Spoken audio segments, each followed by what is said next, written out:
ആരാധനയ്ക്കേറ്റം യോഗ്യനായവനേ, അനശ്വരനായ തമ്പുരാനേ. ദൈവസ്നേഹത്തോടെ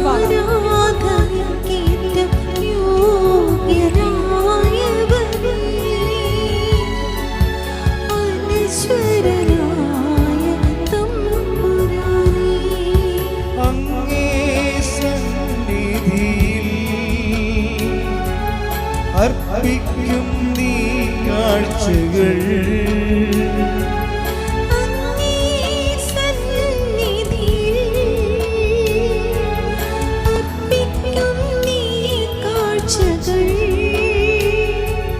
അവിരാമം ഞങ്ങൾ പാടാം. കൈകൾ വീശി ആരാധന ആരാധന നാഥ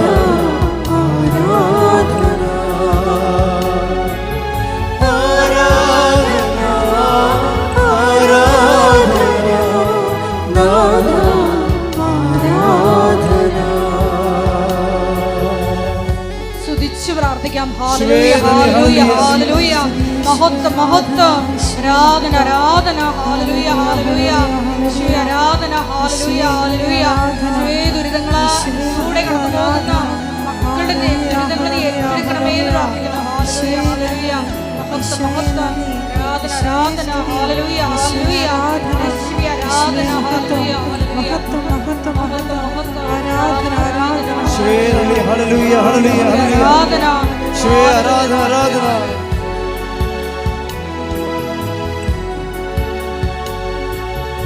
ഈ തിരുവോസ്തി കാണുന്നു ഞാൻ ഈശോയെ നിൻ ദിവ്യരൂപം.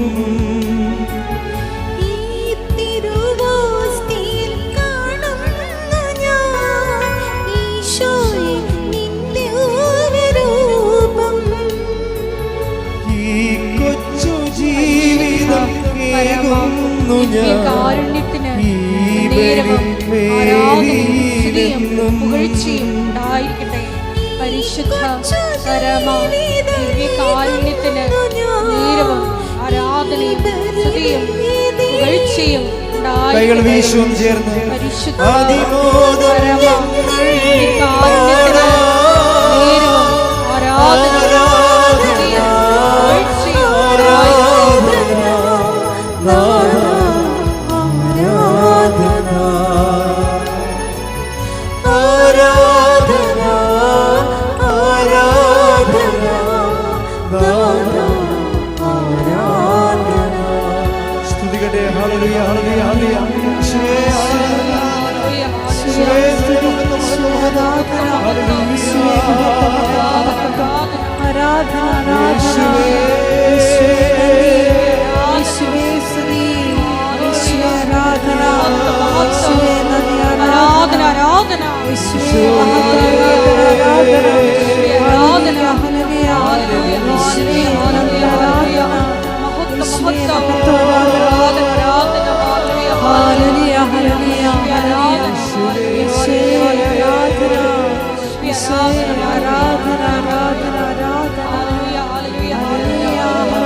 പരിശുദ്ധ പരമദിവ്യകാരുണ്യത്തിന് നേരവും ആരാധനയും സ്തുതിയും പുകഴ്ചയും ഉണ്ടായിരിക്കട്ടെ.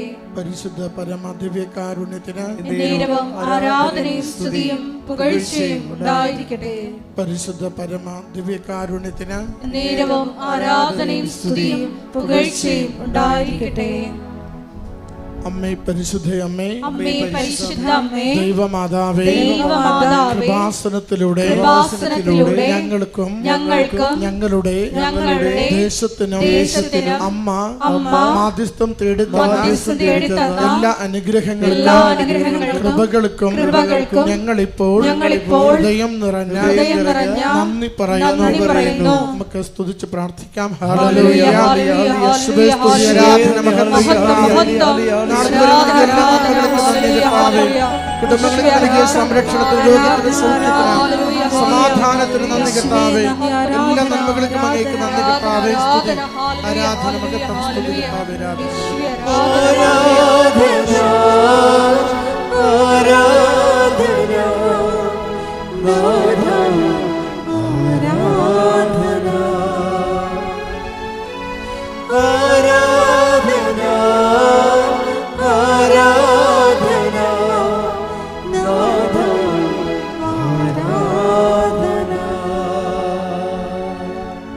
പരിശുദ്ധ പരമദിവ്യകാരുണ്യത്തിന് ആരാധനയും സ്തുതിയും പുകഴ്ചയും ഉണ്ടായിരിക്കട്ടെ. പരിശുദ്ധ പരമദിവ്യകാരുണ്യത്തിന് ആരാധനയും സ്തുതിയും പുകഴ്ചയും ഉണ്ടായിരിക്കട്ടെ. പരിശുദ്ധ പരമദിവ്യകാരുണ്യത്തിന് ആരാധനയും സ്തുതിയും പുകഴ്ചയും ഉണ്ടായിരിക്കട്ടെ.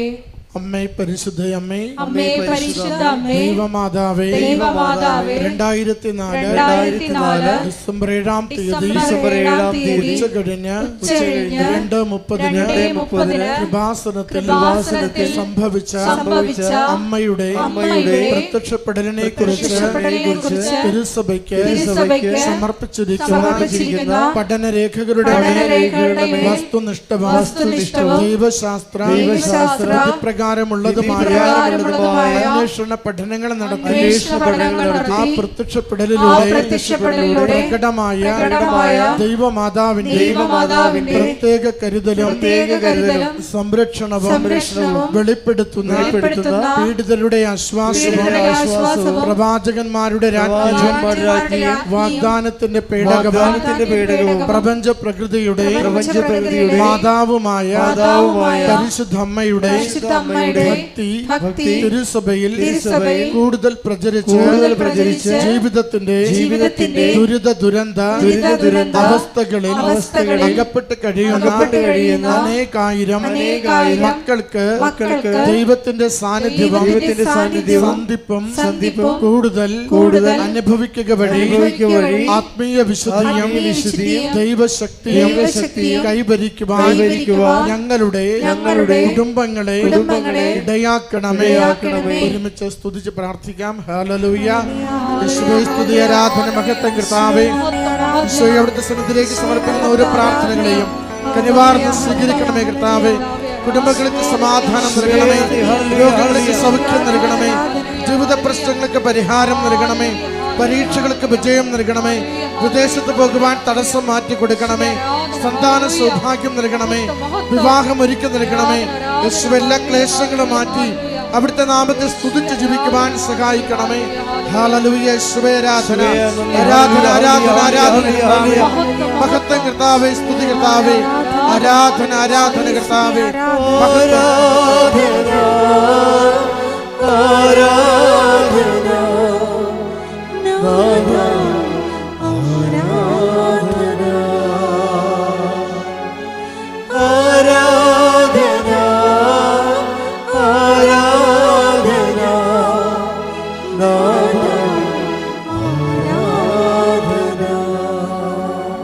പരിശുദ്ധ പരമദിവ്യകാരുണ്യത്തിന് ആരാധനയും സ്തുതിയും പുകഴ്ചയും ഉണ്ടായിരിക്കട്ടെ. പരിശുദ്ധ പരമദിവ്യകാരുണ്യത്തിന് ആരാധനയും സ്തുതിയും പുകഴ്ചയും ഉണ്ടായിരിക്കട്ടെ. പരിശുദ്ധ പരമദിവ്യകാരുണ്യത്തിന് ആരാധനയും സ്തുതിയും പുകഴ്ചയും ഉണ്ടായിരിക്കട്ടെ.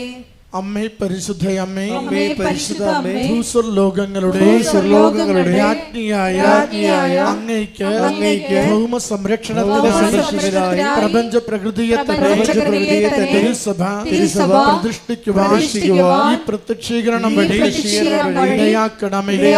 പരിശുദ്ധമ്മേ, ജപമാല മാതാവേ, സകല കൃപാസനം പ്രാർത്ഥനകളോടും ചേർന്ന് ഞങ്ങളിപ്പോൾ പ്രാർത്ഥിക്കുന്ന ഈ സമൂഹത്തിന്റെ പ്രത്യേക നിയോഗവും നമ്മുടെ എല്ലാ അപേക്ഷകളും ആവശ്യങ്ങളും കൃപാസന മാതാവിന്റെ സംരക്ഷണയിൽ ദിവ്യകാരുണ്യനാഥന് സമർപ്പിക്കാം. ജോസഫ് അലി വീട്ടിലച്ഛൻ്റെ നിയോഗങ്ങൾക്ക് വേണ്ടിയും നമുക്ക് പ്രത്യേകം പ്രാർത്ഥിക്കാം.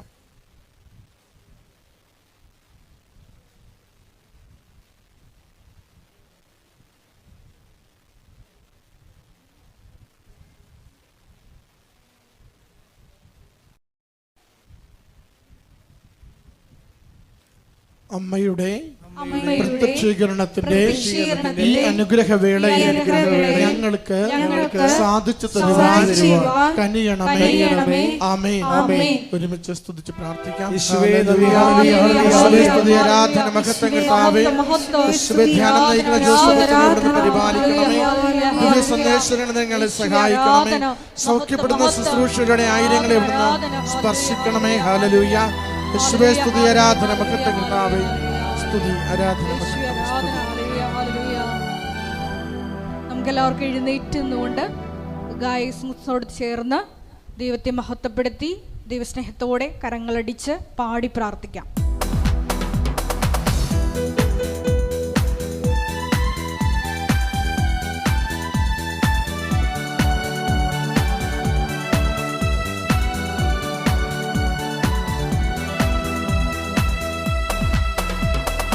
ആത്മശക്തിയെ ഇറങ്ങി എന്നിൽ വാ, ഇറങ്ങി എന്നിൽ വാ, മഴ പോലെ പെയ്തിറങ്ങി വാ, മഴ പോലെ പെയ്തിറങ്ങി വാ. ആത്മശക്തിയെ ഇറങ്ങി എന്നിൽ വാ, ഇറങ്ങി എന്നിൽ വാ, മഴ പോലെ പെയ്തിറങ്ങി വാ, മഴ പോലെ പെയ്തിറങ്ങി വാ. സ്വർഗീയത്തിയെ ഇറങ്ങി എന്നിൽ വാ, ഇറങ്ങി എന്നിൽ വാ, മഴ പോലെ പെയ്തിറങ്ങി വാ, മഴ പോലെ പെയ്തിറങ്ങി വാ. സ്വർഗീയത്തിയെ ഇറങ്ങി എന്നിൽ വാ, ഇറങ്ങി എന്നിൽ വാ, മഴ പോലെ പെയ്തിറങ്ങി വാ, മഴ പോലെ പെയ്തിറങ്ങി വാ.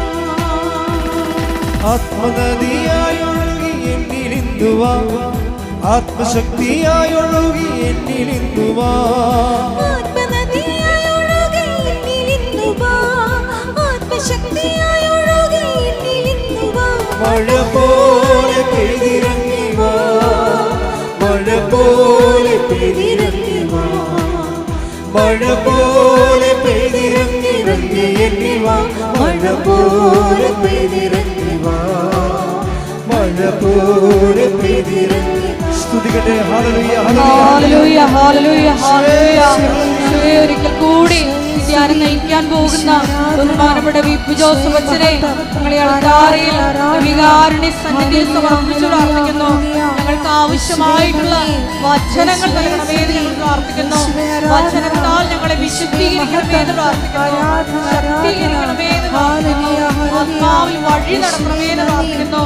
സാക്ഷികളാക്കി മാറ്റണമേ എന്ന് പ്രാർത്ഥിക്കുന്നു. ഹല്ലേലൂയ, ഹല്ലേലൂയ. മഹത്വം, മഹത്വം. ആരാധന, ആരാധന. ദൈവപിതാവേ നന്ദി, ദൈവപിതാവേ മഹത്വം. പെന്തക്കുസ്തനാളിലെ മാളിക മുറി അഗ്നിനാവിനാവിൽ നിറച്ചവരേ, പെന്തക്കുസ്തനാളിലെ മാളിക മുറി അഗ്നിനാവിനാൽ മുഴുവൻ നിറച്ചവരേ, അഗ്നിജ്വാലമോ പിളർന്നിറങ്ങി വാ, കൊടുങ്കാറ്റുപോൽ വീശി എന്നിൽ വാ, അഗ്നിജ്വാല പോൽ വിളങ്ങിറങ്ങി വാ, കൊടുങ്കാറ്റ് പോൽ വീശി. കൈകൾ ഉയർത്തിയടിച്ചുകൊണ്ട് മഴ പോലെ പെയ്തിറങ്ങി വാ, മഴ പോലെ പെയ്തിറങ്ങി വാ, മഴ പോലെ പെയ്തിറങ്ങി വാ, മഴ പോലെ പെയ്തിറങ്ങി വാ. ആത്മശക്തിയെ, ആത്മശക്തിയെ ഇറങ്ങി എന്നിൽ വാ, ഇറങ്ങി എന്നിൽ വാ, മഴ പോലെ പെയ്തിറങ്ങി വാ, മഴ പോലെ പെയ്തിറങ്ങി വാ. സ്വർഗീയത്തിയെ ഇറങ്ങി എന്നിൽ വാ, ഇറങ്ങി എന്നിൽ വാ, മഴ പോലെ പെയ്തിറങ്ങി വാ, മഴ പോലെ പെയ്തിറങ്ങി വാ. സ്തുതിക്കട്ടെ. ഹല്ലേലൂയ, ഹല്ലേലൂയ. ഹല്ലേലൂയ, ഹല്ലേലൂയ, ഹല്ലേലൂയ. മഹത്വം, മഹത്വം. വിവിധങ്ങളായ ജീവിത ദുരിതങ്ങളിലൂടെ കടന്നു പോകുന്ന മക്കളെ ഈ അൾത്താരയിൽ പ്രത്യേകമായിട്ട് സമർപ്പിച്ച് പ്രാർത്ഥിക്കുന്നു. കൃപാസനത്തിൽ പ്രത്യക്ഷയായ ദൈവമാതാവിന്റെ മധ്യസ്ഥതയാൽ സമയച്ചുരുക്കം പ്രാപിച്ച് എത്രയും വേഗം അവരുടെ ജീവിത വിഷയങ്ങളുടെ മേൽ പരിഹാരം ഉണ്ടാകണമേ എന്ന് പ്രാർത്ഥിക്കുന്നു. മക്കളെ സാക്ഷ്യങ്ങളായി ഉയർത്തണമേ എന്ന് പ്രാർത്ഥിക്കുന്നു. ഹല്ലേലൂയ, ഹല്ലേലൂയ. മഹത്വം, മഹത്വം. ആരാധന, ആരാധന. ഹല്ലേലൂയ, ഹല്ലേലൂയ. യേശുവേ യേശുവേ നന്ദി, യേശുവേ ആരാധന. ഹല്ലേലൂയ, ഹല്ലേലൂയ. കഴുകനെ പോലെ ചിറകടിച്ചുയരാൻ, തളർന്നു പോകാതെ ബലം ധരിച്ചോടുവാൻ.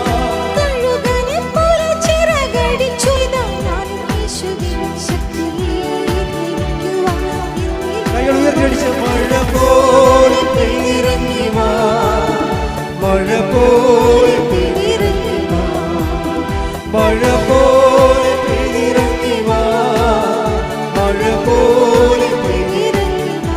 ആത്മശക്തിയെ, ആത്മശക്തിയെ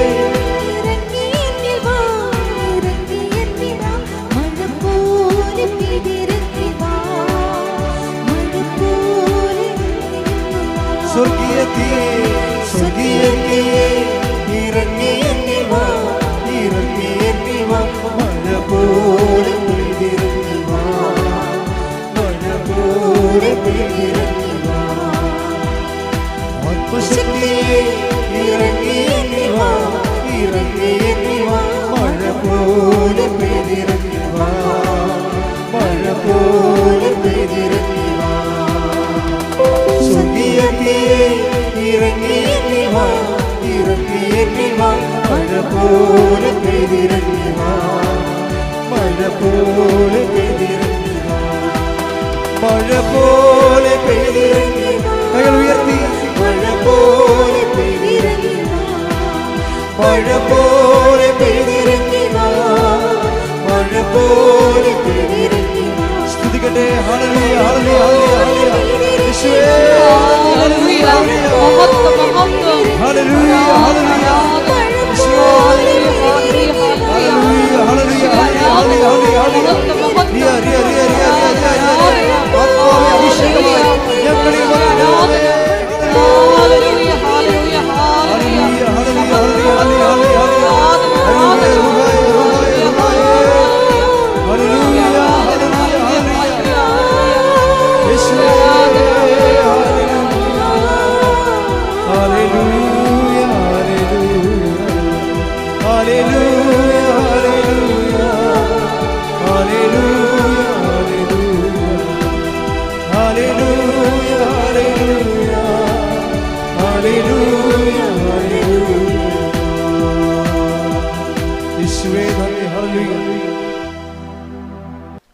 പരമദിവ്യകാരുണ്യത്തിന് നേരവും ആരാധനയും സ്തുതിയും പുകഴ്ചയും ഉണ്ടായിരിക്കട്ടെ. പരിശുദ്ധ പരമദിവ്യകാരുണ്യത്തിന് നേരവും ആരാധനയും സ്തുതിയും പുകഴ്ചയും ഉണ്ടായിരിക്കട്ടെ.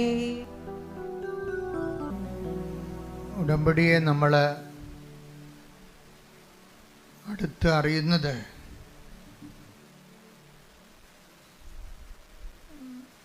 അതിൻ്റെ സാക്ഷ്യങ്ങളിലൂടെയാണ്.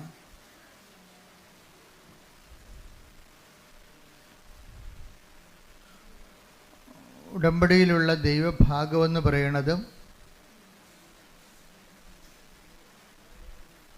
സാക്ഷ്യങ്ങളാണ്.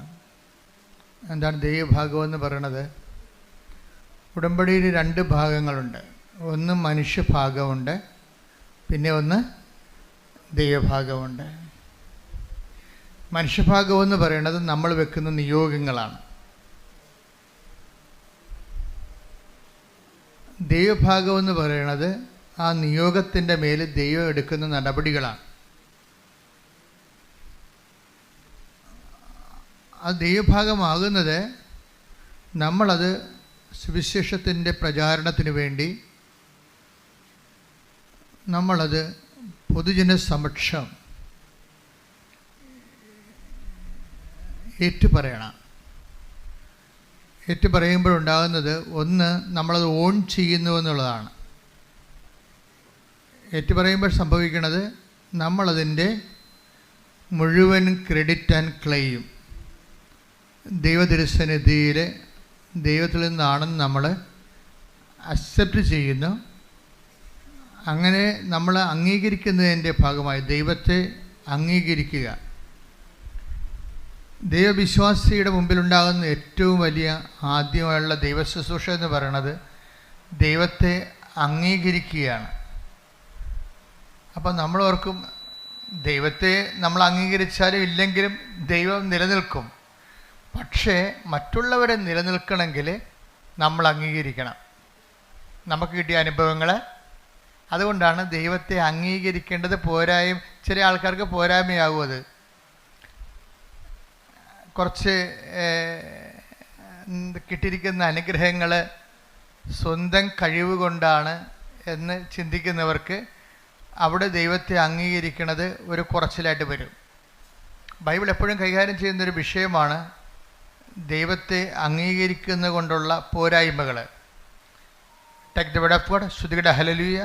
റോമ 1:28 ദൈവത്തെ അംഗീകരിക്കുന്നത് പറഞ്ഞേ. ദൈവത്തെ അംഗീകരിക്കുന്നത് പോരായ്മയായി അവർ കരുതിയത് നിമിത്തം അധമ വികാരത്തിനും അനുചിത പ്രവർത്തികൾക്കും ദൈവം അവരെ വിട്ടുകൊടുത്തു. അപ്പോൾ രണ്ട് കാര്യങ്ങളാണ്. ദൈവത്തെ നമ്മൾ അംഗീകരിച്ചില്ലെങ്കിൽ അത് നമ്മൾ വരുന്നൊരു അപകടം എന്ന് പറയണത്, നമ്മൾ ദൈവത്തെ അംഗീകരിക്കുന്നില്ല എന്നുള്ളത് പലപ്പോഴും നമ്മൾ അറിയുന്നില്ല എന്നുള്ളതാണ്. അതുകൊണ്ടാണ് വചനം പറയണത്, അറിയാവുന്ന വിചാരിക്കുന്നവൻ അറിയേണ്ടത് അറിയുന്നില്ല എന്ന് പറയും. നമ്മൾ ദൈവത്തെ അംഗീകരിക്കുന്നില്ല എന്നുള്ള കാര്യം നമ്മൾ അറിയുന്നില്ല എന്നുള്ളതാണ് ഇതിൻ്റെ ഒരു ദുരന്തം. Take the word of God. അറിയേണ്ടവൻ അറിയുന്നുവെന്ന് വിചാരിക്കുന്നവൻ. 1 കൊരിന്തോസ് 8:2 1 കൊരിന്തോസ് 8:2 അറിവുണ്ടെന്ന് ഭാവിക്കുന്നവൻ പറഞ്ഞേ. അറിവുണ്ടെന്ന് ഭാവിക്കുന്നവൻ അറിയേണ്ടത് അറിയുന്നില്ല. ഇപ്പം നമ്മൾക്ക് ഉണ്ടാകാവുന്ന ഒരു ദുരന്തം, ഒരു നിശബ്ദ ദുരന്തം, ഒരു സൈലൻറ്റ് ട്രാജഡി എന്ന് പറഞ്ഞാൽ എന്താ? നമ്മൾ ദൈവത്തെ അംഗീകരിക്കുന്നില്ല എന്നുള്ളത് നമ്മൾ അറിയുന്നില്ല. നമ്മൾ ദൈവത്തെ അംഗീകരിക്കുന്നതില്ല എന്നുള്ളത്. അപ്പം നിങ്ങളോർക്കും അംഗീകരിക്കാതെ നമ്മളിവിടെ വന്ന് ഇങ്ങനെ ധ്യാനം കൂടുമോ? ധ്യാനം കൂടാം, പക്ഷെ ദൈവത്തെ അംഗീകരിക്കാതിരിക്കാം. ധ്യാനം കൂടുന്നതും ദൈവത്തെ അംഗീകരിക്കുന്നതും രണ്ട് വിഷയമാണ്. നിങ്ങൾക്ക് എന്തെങ്കിലും ഒരു മേൽഗതി ഉണ്ടായാൽ നിങ്ങൾ സാക്ഷ്യം പറയാൻ താമസിക്കുന്നുവെങ്കിൽ അതിൻ്റെ അർത്ഥം അത് ഈ പ്രാർത്ഥിച്ചില്ലെങ്കിൽ നടക്കുമായിരുന്നല്ലോ എന്നുള്ള ചിന്തയാവാം. അത് ഞാൻ മാത്രമല്ലല്ലോ, പ്രാർത്ഥിക്കാത്തവരൊക്കെ PSCയിൽ റാങ്ക് ലിസ്റ്റിൽ കയറിയല്ലോ എന്ന് സ്വാഭാവികമായിട്ട് വരാം. പക്ഷെ ദൈവത്തെ മഹത്വപ്പെടുത്തുക എന്നുള്ളത് ദൈവത്തെ അംഗീകരിക്കുന്നവരുടെ മാത്രമായിട്ടുള്ള ഒരു ഓപ്ഷനാണ്. ദൈവത്തെ മഹത്വപ്പെടുത്തുക എന്നുള്ളത് മറ്റുള്ളവർ മഹത്വപ്പെടുത്തത്തില്ല. കാര്യം എന്താണ്? അവർ പ്രഖ്യാപിതമായിട്ട് ദൈവത്തെ അംഗീകരിക്കാത്തവരാണ്. തങ്ങളുടെ കഴിവും ബുദ്ധിയും കൊണ്ടാണ് കാര്യങ്ങളെല്ലാം നടക്കുന്നതെന്ന്. ഇതാണ് ഒരു മനുഷ്യൻ്റെ ഏറ്റവും വലിയ പ്രലോഭനം ഏതാണെന്ന് എന്നോട് ചോദിച്ചാൽ ഞാൻ പറയും, ഒരു മനുഷ്യൻ്റെ നമ്മുടെ കഴിവും ബുദ്ധിയും കൊണ്ടാണ് നമ്മുടെ കാര്യങ്ങളെല്ലാം നടക്കുന്നത്. അതിനകത്ത് ദൈവത്തിന് പ്രത്യേകിച്ച് റോളൊന്നുമില്ല എന്ന് നമ്മൾ നിശബ്ദമായിട്ടെങ്കിലും അവബോധ മനസ്സിൽ ഒരു നിലപാടെടുത്തിട്ടുണ്ട്. അതുകൊണ്ടാണ് അങ്ങനെയുള്ളവർക്ക് അനുഗ്രഹം കിട്ടുമ്പോൾ അവർ പറയത്തില്ല, ഇത് എനിക്ക് 5-6 മാസം മുമ്പ് കിട്ടിയ അനുഗ്രഹമാണ്, ഞാനിപ്പോഴാണ് സാക്ഷ്യം പറയാൻ ഒത്തതെന്ന് പറഞ്ഞിട്ട്. എന്തുകൊണ്ടാണ് അങ്ങനെ പറയണത്? അത്രയും ടൈം എടുക്കണേ എന്താണ്? സാധാരണ ദൈവ പൈതലിനെ സംബന്ധിച്ചിടത്തോളം അവർക്ക് ദൈവത്തിൻ്റെ ഭാഗത്തു നിന്നുള്ള ഇടപെടലാണെങ്കിൽ പരിശുദ്ധാത്മാവ് പെട്ടെന്ന് അവർക്ക് മനസ്സിലാകും. പരിശുദ്ധാത്മാവ് സ്ലോ ഡൗൺ ചെയ്യുന്നത് കൊണ്ടാണ് സാക്ഷ്യം പറയാൻ 6 മാസം എടുക്കുന്നത്. സാക്ഷ്യം പറയാൻ 6 മാസം എടുക്കുന്നത് കൊണ്ട് വരുന്ന ഒരു പ്രശ്നം വെച്ച് കഴിഞ്ഞാൽ പരിശുദ്ധാത്മാവ് വളരെ മന്ദഗതിയിലാണ് ഈ വ്യക്തിയിൽ ഇപ്പോഴും പ്രവർത്തിക്കുന്നത്. ഇനി നിങ്ങൾ സാക്ഷ്യം പറഞ്ഞില്ലെങ്കിലും ദൈവത്തിന് വലിയ കുഴപ്പമൊന്നുമില്ല. അത് എപ്പോഴും ഓർത്തേക്കണം. എന്താ കാര്യം വെച്ച് കഴിഞ്ഞാൽ സാക്ഷ്യം പറയാൻ താമസിക്കുന്നവർ സാക്ഷ്യം പറഞ്ഞില്ലെങ്കിലും ദൈവത്തിന് വലിയ കുഴപ്പമൊന്നുമില്ല. അതിൻ്റെ കാരണം, സാക്ഷ്യം പറയാൻ താമസിക്കുന്നതിൻ്റെ കാരണം അത് നമ്മളുടെ ക്ലെയിമിലും ക്രെഡിറ്റിലുമാണോ സംഭവിച്ചത്, അത് ദൈവം ഇടപെട്ടതാണോ എന്ന് നമുക്ക് സംശയമാണ്. ഈ സംശയമാണ് നമ്മളെ ഇങ്ങനെ 6 മാസം തള്ളി നീക്കിയത്. ഇങ്ങനെ പരിശുദ്ധാത്മാവ് ഉണ്ടായിരുന്നെങ്കിൽ നമ്മളോട് പെട്ടെന്ന് നമുക്ക് ക്ലാരിഫിക്കേഷൻ. പരിശുദ്ധാത്മാവിൻ്റെ പ്രത്യേകത വെച്ച് കഴിഞ്ഞാൽ പെട്ടെന്ന് ക്ലാരിഫൈഡ് ആവും. നിങ്ങൾക്കൊരു വിഷയത്തെക്കുറിച്ച്, ദൈവികമായ കാര്യങ്ങളെക്കുറിച്ച് പെട്ടെന്ന് വ്യക്തത കിട്ടുന്നില്ല, മന്ദഗതിയിലാണെന്നുണ്ടെങ്കിൽ അതിൻ്റെ അർത്ഥം പരിശുദ്ധാത്മാവ് നിങ്ങളിലുള്ള ആത്മാവ് മന്ദഗതിയിലാണെന്നും നിങ്ങൾ ലോകാത്മാവിനാൽ നയിക്കപ്പെടുന്നു എന്നുള്ളതാണ്. അതാണ് ഏറ്റവും വലിയ വിഷയം. അല്ലാതെ നിങ്ങൾ സാക്ഷ്യം പറയാൻ നിങ്ങൾ പ്രതികളൊന്നുമല്ല. പ്രതികളെന്ന് വെച്ച് കഴിഞ്ഞാൽ, പ്രതികളാകുന്നതിൻ്റെ വിഷയം എന്ന് വെച്ച് കഴിഞ്ഞാൽ പരിശുദ്ധാത്മാവിൻ്റെ പ്രവർത്തനങ്ങൾ നിങ്ങളിൽ വളരെ സ്ലോഗത, അതിൻ്റെ കള്ളനും വെള്ളിയും നെല്ലും പതിരും തിരിക്കാൻ യു ടേക്ക് 6 months, 6 മാസം എടുത്തു ഇത് ദൈവത്തിൻ്റെതാണെന്ന് തിരിച്ചറിയാൻ. അത് ഭയങ്കരമായൊരു സ്പിരിച്വലായിട്ടുള്ള കലാമിറ്റിയാണ്. നമ്മുടെ അതായത് ആധ്യാത്മികമായിട്ട് വരുന്ന ഇതുപോലെയുള്ള ഒരു കലാമിറ്റി, എന്താ ദുരന്തം എന്ന് വെച്ച് കഴിഞ്ഞാൽ ദൈവികമായ പ്രവർത്തനങ്ങൾ അറിയാൻ, നമ്മൾ തന്നെ അറിയാൻ ടൈം എടുക്കുന്നത് അത് നിസ്സാര കാര്യമല്ല. ശരിക്കും ഞങ്ങളെപ്പോലെയുള്ളവർ പറഞ്ഞാൽ മാത്രമേ ചെറിയ ആൾക്കാർ സാക്ഷ്യം പറയത്തുള്ളൂ. പറഞ്ഞ് ഓർപ്പിച്ച് കൊടുക്കണം. കാര്യം ഇത് എന്നതിൻ്റെ അർത്ഥം ഓർപ്പിച്ച് ഞങ്ങളെ സാക്ഷ്യം പറയണമെന്ന് ഞാൻ ഓർപ്പിച്ച് തരുമ്പോൾ നിങ്ങൾ വന്ന് പറഞ്ഞാൽ നിങ്ങളുടെ പ്രശ്നം എന്താ? 50 മാർക്ക് നിങ്ങൾക്കുള്ളൂ. എന്താണ് 50 മാർക്ക് എനിക്കുള്ളതാണ്? ഞാൻ ഓർപ്പിച്ചിട്ടാണ് നിങ്ങളത് എന്ന് പറഞ്ഞാൽ ഉള്ളത് കളയണമെന്നല്ല, സീറോ അടിച്ച് പോരുത്. ഞാൻ പറഞ്ഞാലും അങ്ങനെ തെറ്റ് പറ്റിയിട്ടുണ്ടെങ്കിൽ നിങ്ങൾ റെക്ടിഫൈ ചെയ്ത് സാക്ഷ്യം പറഞ്ഞ് മാറ്റണം. കാര്യം എന്താ കാര്യത്തിൽ അത് നിങ്ങളുടെ തന്നെ തന്ന കൃപ. സാക്ഷ്യം പറയുമ്പോൾ 2 കാര്യം സംഭവിക്കും. ഒന്ന്, നിങ്ങൾക്ക് തന്ന കൃപയിൽ നിങ്ങൾ നിലനിൽക്കും. പിന്നെ നിങ്ങളത് ദൈവം അത് എടുത്ത് തിരിച്ചെടുക്കത്തുമില്ല. സാക്ഷ്യം പറഞ്ഞാൽ നിങ്ങൾക്ക് ഗ്യാരണ്ടി ഇല്ല. കാര്യം എന്താണ്? നിങ്ങൾ ദൈവത്തെ മഹത്വപ്പെടുത്തിയിട്ടില്ല. അത് പോരായ്മയെ കരുതിയത് കൊണ്ട് 2 കാര്യങ്ങൾ സംഭവിക്കും. ദൈവത്തെ മഹത്വപ്പെടുത്തിയില്ലെങ്കിൽ 2 കാര്യങ്ങൾ സംഭവിക്കുമെന്ന ബൈബിൾ പറയണത്. റോമ 1:28. ഒന്നെന്താണ്? നിങ്ങൾ അധമവികാരങ്ങൾ കേൾപ്പിക്കപ്പെടും. എന്ന് വെച്ചാൽ ദൈവത്തെ നിരക്കാത്ത വികാരം ഉണ്ടാകും. ഇതൊക്കെ ഇമോഷണലായിട്ട് പെരുമാറും. ഇപ്പോൾ ഒരു ജെയ്സൺ എന്ന് പറയുന്ന സഹോദരൻ്റെ സാക്ഷ്യമാണ് ഈ ആഴ്ചത്തെ ഏറ്റവും വലിയ സാക്ഷ്യം തോന്നണം. അപ്പോൾ ജെയ്സൺ പറഞ്ഞത്, ഞാൻ വൈഫാണ് ഉടമ്പടി എടുത്തത്, ഞാൻ അവളുടെ കൂടെ വന്നു എന്നുള്ള കാര്യം സത്യമാണ്. എൻ്റെ വിഷയമാണ് അതിൻ്റെ അകത്ത് പറയണത്. വൈഫിൻ്റെ കാര്യം പറയുന്നുണ്ടെങ്കിലും വൈഫിനെ കൊണ്ടാണ് ഉടമ്പടി എടുപ്പിച്ചിരിക്കുന്നത്. അപ്പോൾ എനിക്ക് എൻ്റെ ഒരു വർക്കെന്ന് പറയണത്, ഞാനൊരു നല്ല ഷെഫാണ്. അതിൻ്റെ ഒരു ഇൻ്റർനാഷണലി ക്വാളിഫൈഡ് ഷെഫാണത്. അപ്പോൾ അതുകൊണ്ട് അയാൾക്ക് നല്ലവണ്ണം ഭക്ഷണം പാകം ചെയ്യാൻ നല്ലവണ്ണം അറിയാം. ഏത് പട്ടിക്കാട്ടി കൊണ്ടുപോയി ഒരു ഹോട്ടലിട്ടാലും പട്ടാളം പോലെ ആൾ കയറും. കാര്യം ഭക്ഷണം രുചികരമായിട്ട് ചെയ്യാൻ അറിയാവുന്നതുകൊണ്ട്. അപ്പം അതുകൊണ്ട് അയാൾക്ക് നല്ല കോൺഫിഡൻസാണ്. അദ്ദേഹത്തിൽ നല്ല കോൺഫിഡൻസ്. നമ്മുടെ ഒരു വിഷയം, ഈ ഓവർ കോൺഫിഡൻസുകാർ അവർ ഡേഞ്ചർ സോണിലാണ്. എപ്പോഴും ഒരു വിഷയത്തെക്കുറിച്ച് ഓവർ കോൺഫിഡൻസുകാരില്ലേ, അമിതമായ ആത്മവിശ്വാസമുള്ളവർ ഡേഞ്ചർ സോണിലാണ്. അവർ 2 തരത്തിലുള്ള ഡേഞ്ചർ സോണിലാണ്. ഒന്ന്, ഓവർ കോൺഫിഡൻസുകാർക്ക് പറ്റണത് അവർ എല്ലാ കാര്യവും അവരുടെ അക്കൗണ്ടിലേക്കാണ് വരവ് വെക്കുന്നത്. ദൈവത്തിൻ്റെ അക്കൗണ്ടിലേക്ക് കൊടുക്കത്തില്ല. കാര്യം എന്താണ്? ഇപ്പം ദാനം ചെയ്യാത്തവരില്ലേ, ഇപ്പോൾ ഉടമ്പടി എടുത്തിട്ടും ദാനശീലം വരാത്തവരെന്താണ്? എന്തുകൊണ്ടാണ് ദാനം ചെയ്യാത്തവർ? ഉടമ്പടി എടുത്തു, പക്ഷേ എന്നാലും ദാനം ചെയ്യത്തില്ല. നിങ്ങൾ ഇവിടെ കുത്തിരിക്കുന്നത് കുറച്ച് പ്രൊഫഷണൽ ധർമ്മക്കാർക്ക് എന്തെങ്കിലും കൊടുക്കണ പോലെ അല്ല. അത് പിന്നെ അവരുടെ പ്രൊഫഷനാണ്. അതല്ല. ഇപ്പം ഈ ജെയ്സനൊക്കെ ചെയ്തിരിക്കണമെന്ന് വെച്ച് കഴിഞ്ഞാൽ, ജെയ്സൺ കർത്താവിൻ്റെ അഭിഷേകത്തിൽ വന്നു കഴിഞ്ഞപ്പോൾ ചെയ്തത് എന്താണ്? ആ നാട്ടിലുള്ള, എനിക്ക് തോന്നുന്നത് ഇവിടെയാണെന്ന് തോന്നണം, അതായത് ഇരിങ്ങാലിക്കൂടെ. അപ്പോൾ ആ നാട്ടിലുള്ള വണ്ടി ഇടിച്ച് കിടക്കുന്നവരുടെ എല്ലാം വീട്ടിൽ ചെല്ലും. ആരും പറഞ്ഞിട്ടില്ല. അപ്പോൾ അവർ വണ്ടി ഇടിച്ച് കിടക്കുന്നവർ, സ്കൂട്ടർ ഇടിച്ച് കിടക്കുന്നവരും ബൈക്ക് ഇടിച്ച് കിടക്കുന്നവരും കൈ ഒടിഞ്ഞവരും പ്ലാസ്റ്റർ കിടക്കുന്നവരൊക്കെ വീട്ടിൽ ചെല്ലും. വീട്ടിൽ ചെന്നിട്ട് അവരുടെ വിശേഷം ആദ്യമായിട്ടും കാണുകയായിരിക്കും. ജെയ്സൺ എന്ന് പറഞ്ഞ ആൾ ഇവരെ ആദ്യമായിട്ടും കാണുകയാണ്. അപ്പോൾ അവർ തന്നെ ചോദിക്കും, എങ്ങനെയാണ് ചേട്ടനെ എന്നെ അറിയത്തില്ലല്ലോ, ഞാനിങ്ങനെ വണ്ടി അപകടത്തിൽ പെട്ടെന്ന് അറിയത്തില്ലല്ലോ.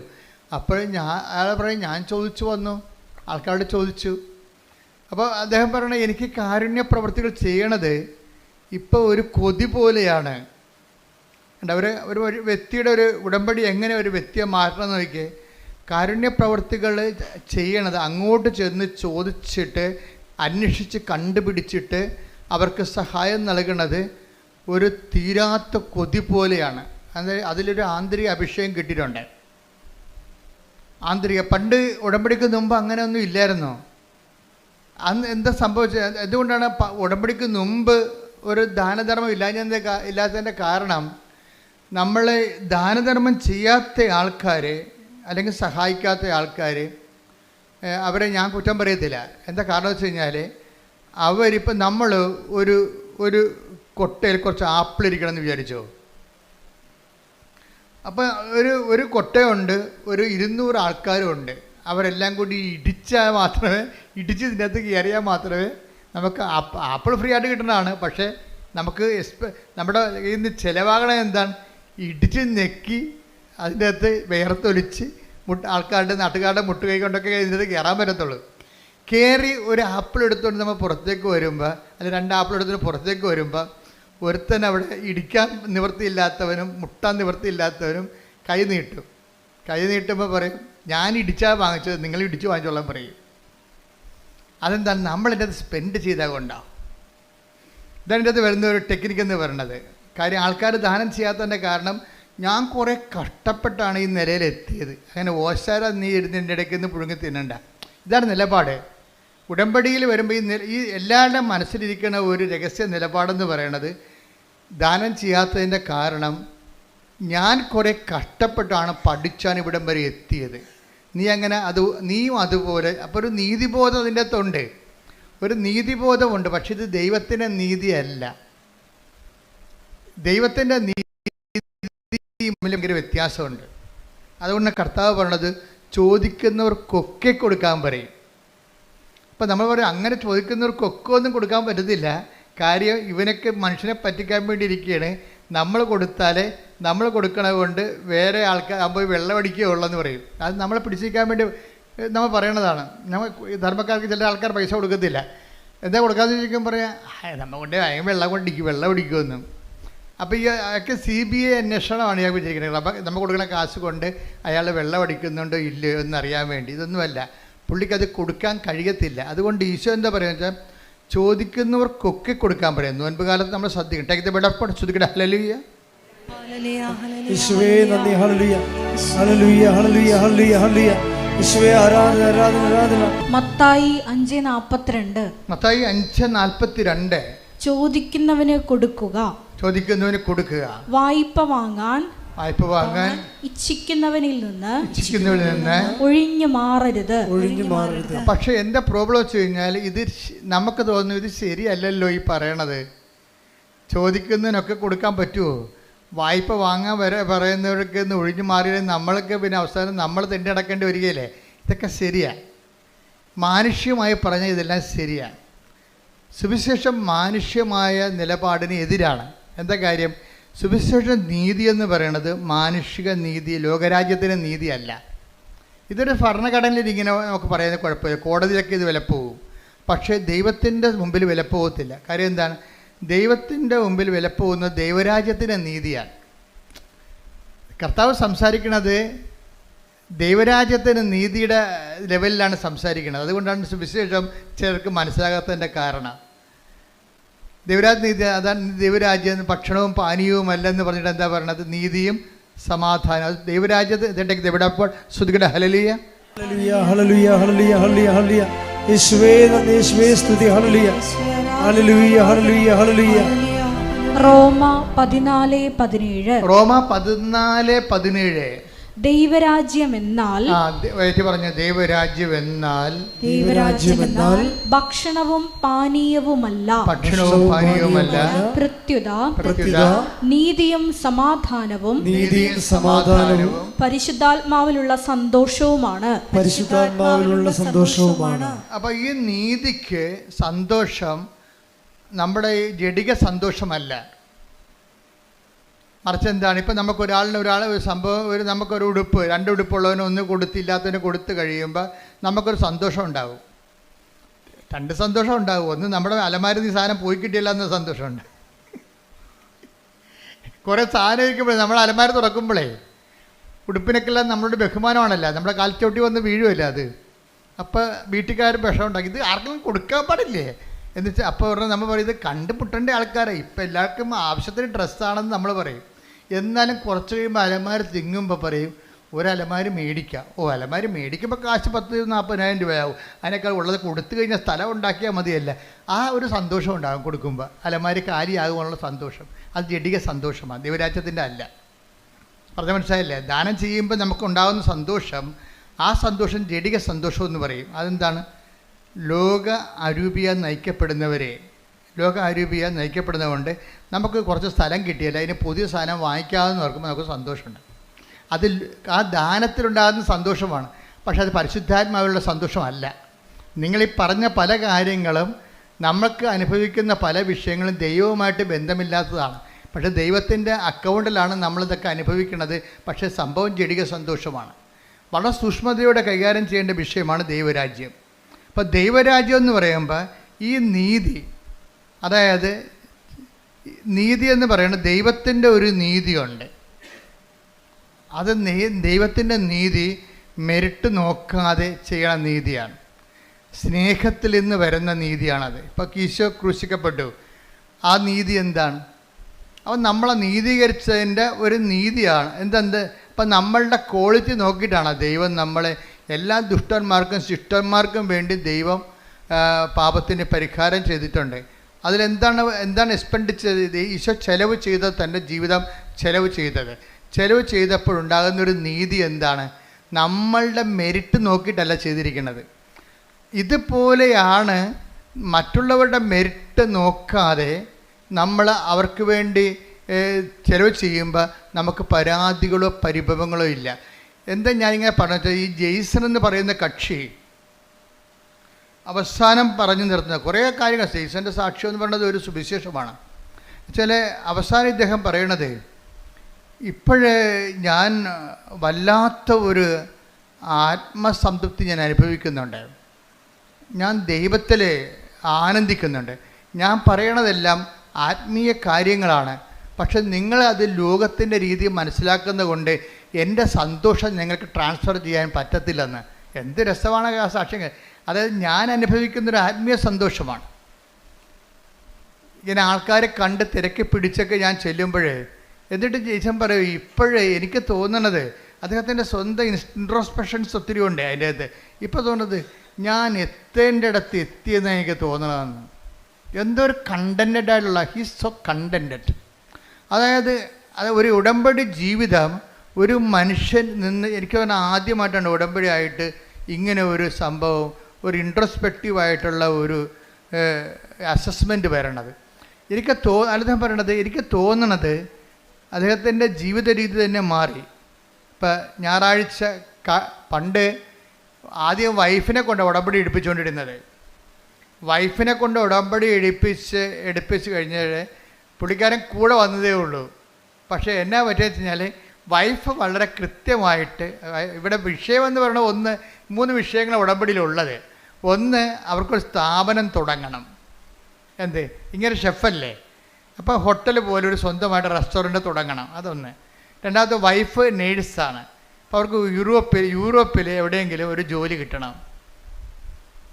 അതാണ് അവരുടെ രണ്ട് വിഷയങ്ങൾ. അതാണ് ഒരെണ്ണം ഞാൻ മറന്നുപോയി. 3 സബ്ജക്റ്റ് ഉണ്ട്, അതിൽ 2 ഇതാണ്. ഒന്ന്, വൈഫിൻ്റെ ഒരു ജോലി കിട്ടണം, പുള്ളിക്കൊരു സ്ഥാപനം തുടങ്ങണം. ഇതാണ് ഈ 2 വിഷയങ്ങൾ. അപ്പോൾ ഈ വിഷയത്തിൽ വൈഫിനെ കൊണ്ട് ഉടമ്പടി എടുപ്പിച്ചു. വൈഫാണെങ്കിൽ അത് വളരെ സുന്ദരമായ രീതിയിൽ കർക്കശമായിട്ടും കൃത്യമായിട്ടും ക്ലിപ്തമായിട്ടും ഈ വിഷയം ഉടമ്പടി അനുഷ്ഠിച്ച് ജീവിക്കുകയാണ്. കൂടെ വന്നതിൻ്റെ പേരിൽ എനിക്ക് വൈഫ് ചെയ്യുന്നുണ്ടല്ലോ എന്ന് വിചാരിച്ചുകൊണ്ട് പുള്ളിക്കാരൻ ഇങ്ങനെ എലൂഫായിട്ട് നിൽക്കുകയാണ്. അതിനോട് ഡയറക്റ്റ് ഇൻവോൾവ് അല്ല ആൾ, ഡയറക്റ്റ് അതിൻ്റെ അകത്ത് ഇൻവോൾവ് അല്ല. എന്നുവെച്ചാൽ അദ്ദേഹം എനിക്കുണ്ട് കുറ്റാലത്ത് എവിടെയോ ആ ഒരു ടൂറിസ്റ്റ് സ്പോട്ടാണ്. അതുകൊണ്ട് ഭയങ്കര ചിലവായ ഒരു ഞായറാഴ്ച അല്ല ടൂറിസ്റ്റിനകത്തിന് ആൾ വരണത്. അതുകൊണ്ട് പുള്ളിക്കാരൻ കട അടക്കത്തില്ല. തന്നെയല്ല 5 പള്ളികൾ ഈ സ്ഥലത്തുണ്ട്, പല സ്ഥലത്തായിട്ട് 5 സമയത്ത് കുർബാന ഉണ്ട്. അപ്പോൾ പുള്ളിക്കാരൻ കുർബാനയ്ക്ക് പോകും. എന്ന് വെച്ച് കഴിഞ്ഞാൽ അച്ഛൻ പുള്ളി പറയണത്, ഞാൻ അച്ഛൻ പള്ളി കുർബാനയ്ക്ക് കയറണം ഞാൻ ഇന്നുവരെ കണ്ടിട്ടില്ല, ഇറങ്ങണതും കണ്ടിട്ടില്ലെന്ന്. എന്ന് വെച്ച് കഴിഞ്ഞാൽ എനിക്ക് പറഞ്ഞത് ഈ വായനയാകുമ്പോൾ പുള്ളിക്കാരൻ കയറി വരും, അച്ഛൻ കുർബാന സ്വീകരണത്തിൽ സമയമാകുമ്പോൾ പുള്ളി ഇറങ്ങിപ്പോകും. പ്രസംഗം കഴിയുമ്പോൾ പോകും. അപ്പോൾ വെച്ചാൽ ദൈവത്തിന് എന്തോ ഞാനിവിടെ ഉണ്ട്, ഈ പരിസരത്ത് തന്നെ ഞാനുണ്ട് എന്ന് ദൈവത്തിന് ഒരു അറ്റൻഡൻസ് കൊടുക്കാൻ വേണ്ടി വന്നതാണ്. അങ്ങനെ ഒരു ദാരിദ്ര്യം പിടിച്ചൊരു ആധ്യാത്മിക ജീവിതമാണ്. അറ്റൻഡൻസ് കൊടുക്കാൻ വേണ്ടി വന്നതാണ്. ഞാൻ വിട്ടൊന്നും പോയിട്ടില്ല, ഞാനീ നാട്ടിൽ തന്നെ ഉണ്ട്. ദൈവത്തിനോട് പറയണതാണ്, ഞാൻ വിട്ടൊന്നും പോയിട്ടില്ല, ഞാനീ നാട്ടിൽ തന്നെ ഉണ്ട് എന്ന്. അതിൽ പകുതിയാകുമ്പോൾ കയറി വന്നിട്ട് കാൽഭാഗമാകുമ്പോൾ കയറി വരും, മുക്കാലാകുമ്പോൾ ആൾ തിരിച്ചു പോകും. അപ്പം അങ്ങനെ ഒരു ലൈഫാണ്.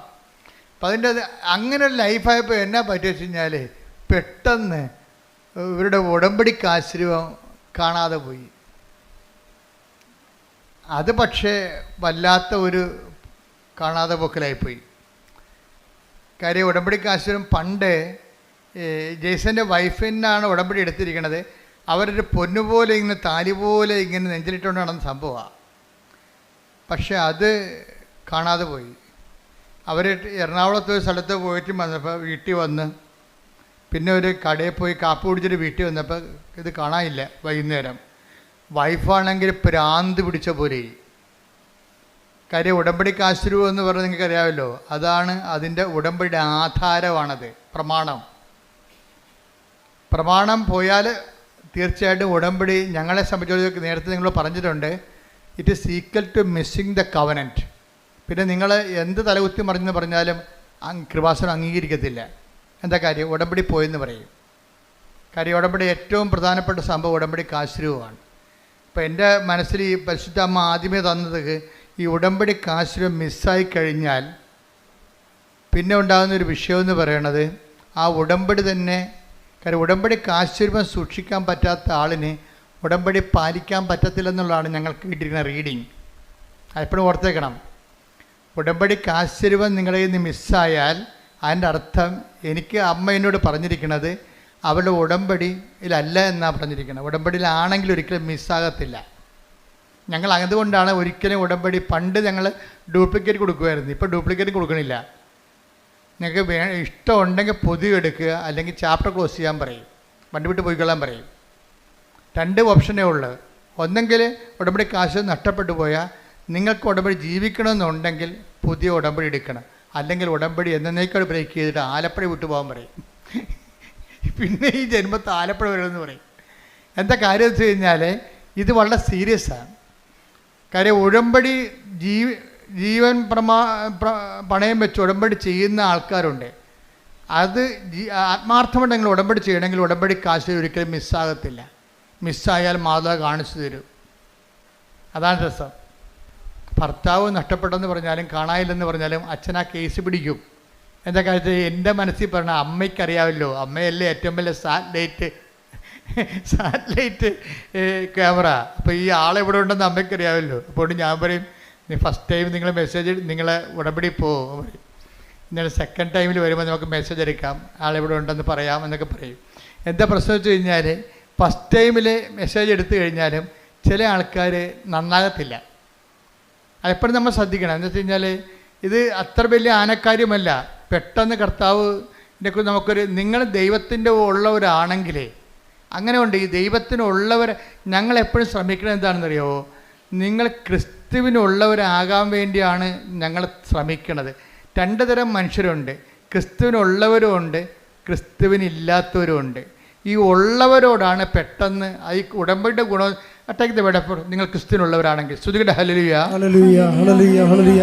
യേശുവേ നന്ദി, യേശുവേ സ്തുതി. ഹല്ലേലൂയ ഹല്ലേലൂയ ഹല്ലേലൂയ ഹല്ലേലൂയ ഹല്ലേലൂയ. യേശുവേ ആരാധന ആരാധന ആരാധന ആരാധന.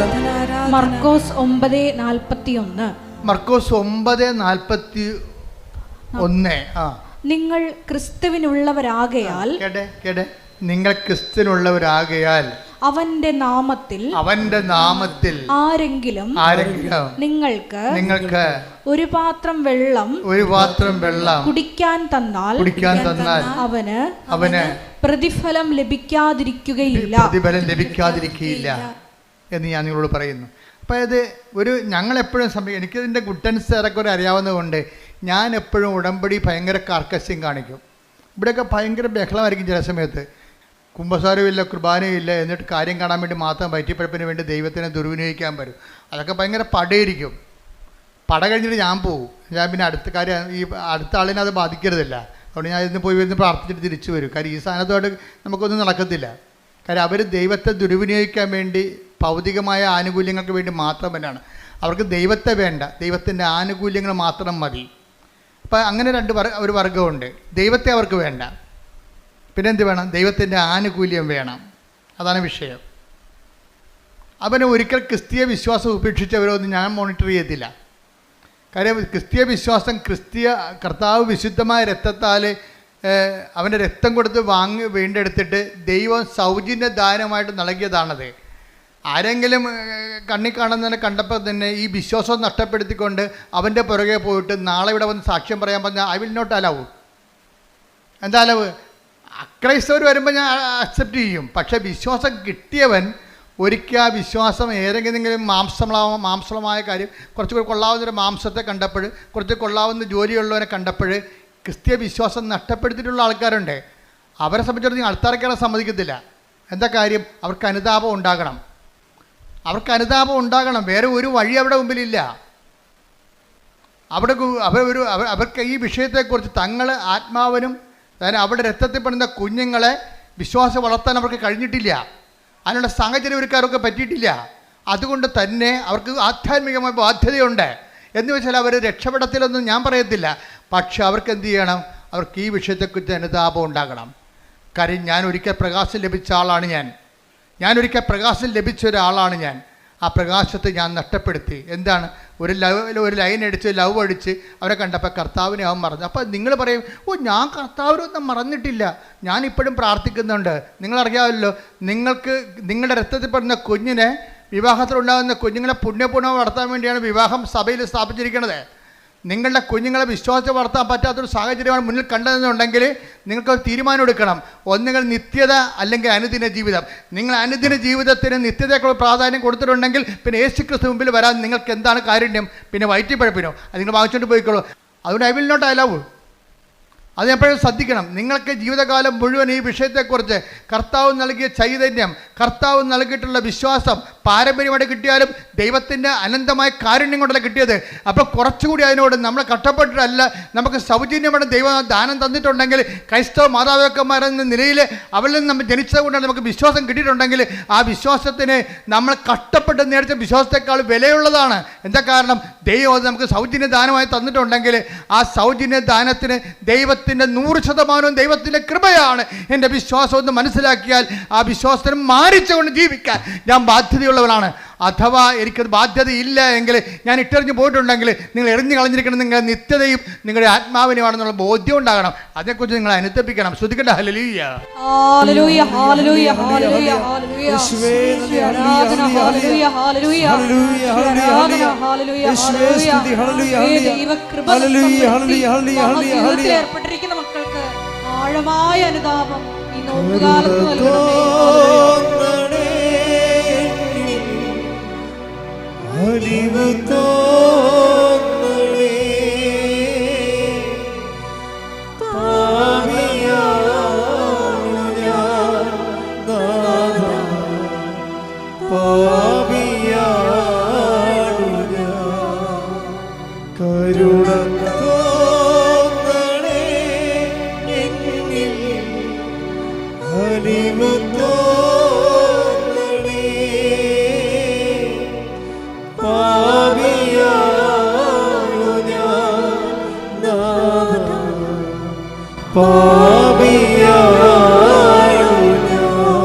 പരിശുദ്ധ പരമദിവ്യകാരുണ്യത്തിന് ആരാധനയും സ്തുതിയും പുകഴ്ചയും ഉണ്ടായിരിക്കട്ടെ. അങ്ങനെയുള്ള ചുറ്റുപാട് ജീവിക്കുന്നവർക്ക് സാക്ഷ്യം, അങ്ങനെയുള്ള ചുറ്റുപാട് ജീവിക്കുന്നവർക്ക് ഉടമ്പടി എടുക്കാം.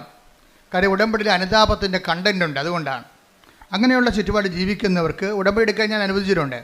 എന്താ കാര്യം? ഉടമ്പടിയിൽ അനുതാപത്തിൻ്റെ കണ്ടന്റ് ഉള്ളതാണ്. അപ്പോൾ അനുതാപത്തിലേക്ക് വരാൻ ദൈവത്തോട് ചെയ്തിരിക്കുന്ന ഒരു സാഹചര്യത്തിൽ, പ്രത്യേക സാഹചര്യത്തിൽ സമ്മർദ്ദത്തിന് വിധേയമായിട്ട് നിൻ്റെ അജ്ഞതയുടെ കാലഘട്ടത്തെ ദൈവത്തെക്കുറിച്ച് അറിയാമായിരുന്നിട്ടും അറിയാമെന്ന സാഹചര്യം ഉണ്ടായിട്ടും, ചില ആൾക്കാർക്ക് അറിയേണ്ടത് അറിയുന്നില്ല എന്ന് അറിഞ്ഞിരിക്കുന്നവനെന്ന് പറയുന്നവൻ അറിയേണ്ടത് അറിഞ്ഞിട്ടില്ല. നമ്മൾ നേരത്തെ വായിച്ചതുപോലെ അജ്ഞതയുടെ ഒരു കാലഘട്ടം ഉണ്ടാകും. പക്ഷേ അജ്ഞതയുടെ കാലഘട്ടത്തെ ദൈവം കണക്കിലെടുക്കാതിരിക്കണമെന്നുണ്ടെങ്കിൽ നമുക്ക് അതിന് ആനുപാതികമായിട്ട് അനുതാപം ഉണ്ടാകണം. അജ്ഞതയുടെ കാലഘട്ടം. അപ്പോസ്തല പ്രവർത്തനങ്ങൾ 17:30. അപ്പോസ്തല പ്രവർത്തനം 17:30. അജ്ഞതയുടെ കാലഘട്ടങ്ങളെ അജ്ഞതയുടെ കാലഘട്ടങ്ങളെ ദൈവം കണക്കിലെടുത്തില്ല. എന്നാൽ ഇപ്പോൾ എല്ലായിടത്തുമുള്ള സകല ജനങ്ങളും പശ്ചാത്തപിക്കണമെന്ന് അവിടുന്ന് ആജ്ഞാപിക്കുന്നു. ആഗ്രഹിക്കണമല്ല, ആജ്ഞാപനമാണ്. മനസ്സിലായില്ലേ? ആത്മരക്ഷയുടെ ഭാഗമായതുകൊണ്ടാണ് ഇത് ആജ്ഞാപനം വന്നത്, അല്ലെങ്കിൽ ആഗ്രഹിച്ചാൽ മതി. അജ്ഞതയുടെ കാലഘട്ടത്തിൽ ദൈവം കണക്കിലെടുത്തില്ല. പക്ഷേ എന്താ പ്രശ്നം? ഇപ്പോഴാകട്ടെ എല്ലായിടത്തുമുള്ള എല്ലാവരുമാണ്, ആർക്കും ഒഴിവൊഴിവില്ല. എല്ലായിടത്തുമുള്ള എല്ലാവരും അനുതപിക്കണമെന്ന് അവിടുന്ന് ആജ്ഞാപിക്കുന്നു. നിന്റെ ഒരു ദുരന്തം ദൈവത്തിൻ്റെ ആജ്ഞാപനമായിട്ട് നീ തിരിച്ചറിയണം. ഇപ്പം ഈ കാശുരം കളഞ്ഞു പോയതൊരു ദുരന്തമാണ്. ആ ദൈവത്തിൻ്റെ ആജ്ഞാപനമായിട്ട് അയാൾ തിരിച്ചറിയണം. എന്താ കാര്യം? കാശുരുവൻ കളഞ്ഞു പോയ ഉടനെ ആ വൈഫ് അത് ശരിക്കും പറഞ്ഞാൽ അതിനു വേണ്ടി അവർ കാപ്പി കുടിച്ച കടയിൽ പോയി. പിന്നെ തലേ ദിവസം സുഭാഷ് പാർക്കിൽ പോയായിരുന്നു. വെളുപ്പിനെ വന്നിട്ട് സുഭാഷ് പാർക്ക് തുറപ്പിച്ച് അതിനകത്ത് അവർ ഇരുന്ന സ്ഥലത്ത് പോയി നോക്കി, അവിടെ കണ്ടില്ല. കുറേ കഷ്ടപ്പെട്ട് അവസാനം ഇവിടെ വന്ന് അന്നത്തെ കാലത്ത് ഡ്യൂപ്ലിക്കേറ്റ് വാങ്ങിച്ചുകൊണ്ട് പോയി. ഇന്ന് ഡ്യൂപ്ലിക്കേറ്റ് പോലും ഇല്ലെന്ന് ഓർത്തേക്കണം കേട്ടോ. അങ്ങനെ സംഭവമേ ഇല്ല ഇപ്പം. പക്ഷേ എന്ത് പറ്റി? ഡ്യൂപ്ലിക്കേറ്റ് വാങ്ങിച്ചുകൊണ്ട് പോയിട്ടും പെട്ടെന്ന് കാര്യങ്ങൾ സംഭവിച്ചു. എന്താണ്? അവർക്ക് അവരുടെ പ്രോസസ്സായിട്ടിരിക്കുകയായിരുന്നാണ്, അവരുടെ വിസ പ്രോസസ്സായിട്ടിരിക്കുകയായിരുന്നു. അത് മൊത്തം അടലപടലാടെ ഇങ്ങനെ പൊളിഞ്ഞു വീണ് എല്ലാം ക്യാൻസലായി. പിറ്റേ ദിവസം അവരയച്ച പത്രം, പിറ്റേ ആഴ്ചയിൽ അവരയച്ച മുഴുവൻ അപേക്ഷ റിജക്റ്റ് ചെയ്ത് അതുപോലെ തന്നെ കൊറിയറിൽ തിരിച്ചു വന്നു. ഇയാൾ ആശ്രയം വെച്ചുള്ള കടകളിൽ കച്ചവടം കുറഞ്ഞു. നോക്കിയാൽ എല്ലാം, അതായത് നമ്മൾക്ക് വരാൻ പോകുന്ന ദുരന്തമാണ്. അജ്ഞതയുടെ കാലഘട്ടത്തിൽ ദൈവം കണക്കിലെടുത്തില്ല. എന്നാൽ ഇപ്പോൾ എല്ലായിടത്തുമുള്ള എല്ലാവരും അനുതപിക്കണമെന്ന്. ഒരു ദുരന്തം വരുമ്പോൾ അനുതാപമാണ് ഉദ്ദേശിക്കുന്നത്. ദുരന്തത്തിൽ എല്ലാ ചെറിയ ഒരു വിശപ്പ് പോലും ഒരു ദുരന്തമാണ്. ഒരു രോഗം പോലും ഒരു ദുരന്തമാണ്. അതുകൊണ്ടല്ലേ 13:4 വായിച്ചോളൂ ലൂക്കായുടെ സുവിശേഷം. ശ്രുതികട ഹല്ലേലൂയ ഹല്ലേലൂയ ഹല്ലേലൂയ ഹല്ലേലൂയ യേശുവേ നന്ദി ഹല്ലേലൂയ ഹല്ലേലൂയ ഹല്ലേലൂയ ഹല്ലേലൂയ ഹല്ലേലൂയ ഹല്ലേലൂയ ഹല്ലേലൂയ ഹല്ലേലൂയ. സീലോഹായിലെ ഗോപുരം ഇടിഞ്ഞു വീണ്. ദുരന്തം പിന്നെ കണ്ട 13:4 എന്താ പറയണത്? ഏറ്റു പറഞ്ഞ സിലോഹായിലെ ഗോപുരം ഇടിഞ്ഞു വീണ് കൊല്ലപ്പെട്ട ആ 18 പേർ അന്ന് ജെറുസലേമിൽ വസിച്ചിരുന്ന എല്ലാവരെയും കുറ്റക്കാരായിരുന്നു എന്ന് നിങ്ങൾ വിചാരിക്കുന്നുണ്ടോ? അല്ല എന്ന് ഞാൻ പറയുന്നു. പശ്ചാത്തപിക്കുന്നില്ലെങ്കിൽ നിങ്ങൾ എല്ലാവരും അതുപോലെ നശിക്കും. ദുരന്തത്തിന്റെ ഉദ്ദേശം എന്താണ്? പശ്ചാത്താപമാണ്. സിമ്പിളല്ലേ? ക്രിസ്തുവിന്റെ കാലത്ത് സംഭവിച്ച ഒരു വർത്തമാനകാല ന്യൂസാണത്, വർത്തമാനം. അന്ന് സിലോഹയിലെ ഗോപുരം വീണ് കുറച്ച് പേര് മരിച്ചു. ആ വാർത്ത കർത്താവിനോട് പറഞ്ഞപ്പോൾ കർത്താവ് എന്താ പറഞ്ഞത്? അവരെല്ലാവരെക്കാൾ പാപികളാണെന്ന് ഞാൻ കരുതണില്ല, പക്ഷെ പശ്ചാത്താപിച്ചില്ലെങ്കിൽ നിങ്ങളുടെ അവസ്ഥയും ഈ ദുരന്തം ക്ഷണിച്ചു വരുത്തുകയും ചെയ്യണമെന്ന്. ആ സത്യമായ ദൈവത്തിൻ്റെ തിരുസന്നിധി വരുമ്പോൾ ദൈവം നമ്മളെ വഴി നടത്താൻ വേണ്ടി നമുക്കൊരു നമ്മുടെ ജീവിതത്തിൽ നമ്മളെ വിവേചിച്ച് എന്തെങ്കിലും ഇപ്പം നിങ്ങൾ എന്തെങ്കിലും ഒരു ദുരന്തം എന്ന് പറയുമ്പോൾ മുഴുവനും മരണമാണെന്ന് ചിന്തിക്കേണ്ട കാര്യമില്ല. നമ്മുടെ വിശ്വാസം റിജക്റ്റ് ചെയ്യുന്നത് ഒരു ദുരന്തമാണ്. പരീക്ഷയ്ക്ക് ഒരു വിഷയം കാണാതിരിക്കണതും ഒരു മൊഡ്യൂൾ കിട്ടാതിരിക്കണത് ഒരു ദുരന്തമാണ്. കാര്യം വീണ്ടും നമ്മൾ റിപ്പീറ്റ് ചെയ്യണ്ടേ, വീണ്ടും കാശ് മുടക്കണ്ടേ. അപ്പോൾ എല്ലാ വിഷയങ്ങളെയും ബൈബിൾ കാണിക്കുന്ന ട്രാജഡീസിനെ എല്ലാത്തിനെയും, ഇതുപോലെയുള്ള പരാജയങ്ങളെല്ലാത്തിനെയും ഇതുപോലെ ദൈവം പശ്ചാത്താപത്തിലേക്കാണ് ക്ഷണിക്കണത്. ഇപ്പം എന്താ, ഇവിടെ കാശുരം കളഞ്ഞുപോയി, അതൊരു ദുരന്തമാണ് ശരിക്കും പറഞ്ഞാൽ. കാശുരം കളഞ്ഞുപോയി, അതോടുകൂടി ദുരന്തം പടപെടാൻ സംഭവിക്കും. വിസ എല്ലാം തിരിച്ചു വന്നു. അതുപോലെ തന്നെ ഹോട്ടലിൻ്റെ അകത്ത് കച്ചവടം കുറഞ്ഞു. അപ്പോൾ അതിന് ജെയ്സൺ പറയണത് എങ്ങനെയാ വെച്ച് കഴിഞ്ഞാൽ ഭാര്യ ഉടമ്പടി ജീവിക്കുന്നുണ്ടെങ്കിലും ഞാൻ ആ വീട്ടിൽ താമസിക്കുന്നുണ്ടല്ലോ, എനിക്കാണെങ്കിൽ ഒരു കുഴപ്പമുണ്ട്, വാ വിളിച്ചാൽ ഞാൻ തെറി പറയുമെന്ന്. അധികം ഓർക്കൊന്നും അതായത് ഭാര്യ ഉടമ്പടി എടുത്തിട്ടും ഭർത്താവ് തെറി പറയണത് കാര്യം പുള്ളിക്കാരൻ ആൾക്കാരെ കൊണ്ട് അനുവദിപ്പിക്കണമെന്നുണ്ടെങ്കിലേ ഇപ്പം ഈ നമ്മുടെ ഭായിമാരല്ലേ ഇപ്പം നമ്മുടെ ഹോട്ടലിലൊക്കെ ഉള്ളത്, അപ്പം നമുക്ക് ഹിന്ദി അറിയാൻ പറ്റില്ല, പിന്നെ തെറിയല്ലേ പറയാൻ പറ്റത്തുള്ളൂ. ഇതാണ് ഇവിടുത്തെ അവസ്ഥ. ഹിന്ദി അറിയാൻ പറ്റാത്ത കൊണ്ട് അവനെ പറഞ്ഞ് താമസിപ്പിക്കാൻ വേണ്ടി തെറി പറയും. അപ്പോൾ ഇങ്ങനെയൊക്കെ ഇതൊന്നും സുവിശേഷമായിട്ട് ജീവിക്കാൻ പറ്റത്തില്ല. നിങ്ങൾ ദ്വയാർത്ഥ പ്രയോഗങ്ങൾ, പിന്നെ വെച്ചുള്ള സംസാരങ്ങൾ, അതുപോലെ തന്നെ എന്താണ് ദൈവത്തിന് നിരക്കാത്ത ഈ സംസാരത്തിനകത്ത് വരുന്ന പാകപ്പിഴകൾ, ഇതൊക്കെ നിങ്ങൾ ശ്രദ്ധിക്കണം വളരെയായിട്ട്. കാര്യം നിങ്ങൾ സുവിശേഷം വായിക്കുകയും സുവിശേഷം പറയുകയും ചെയ്യുന്ന നാവിനെ കൊണ്ടാണ് നിങ്ങൾ ഇതുപോലെയുള്ള. അതുകൊണ്ട് ഈ വിഷയത്തിലൊക്കെ എല്ലാം ദൈവം കുറച്ച് ശരിയാകും, കുറച്ച് ശരിയാകത്തില്ലെന്നല്ല. ദൈവത്തിൻ്റെ ഒരു പ്രശ്നം എല്ലാം ശരിയാകണമെന്ന് തന്നെയാണ്. അപ്പം അതുകൊണ്ട് പ്രാർത്ഥിക്കുക, കർത്താവായ ദൈവമേ, കർത്താവായ ദൈവമേ, ഉടമ്പടി ഒരു ജീവിതക്രമം എന്ന നിലയിലെ വിശുദ്ധിയോടെ ജീവിക്കുവാൻ എന്റെ ജീവിതത്തിൽ വന്നു പോയിട്ടുള്ള അപരാധങ്ങൾക്ക് അനുതാപത്തോട് ജീവിക്കുവാൻ എനിക്ക് പശ്ചാത്താപത്തിന്റെ അഭിഷേകം നൽകണമേ. ശ്രദ്ധിക്കട്ടെ.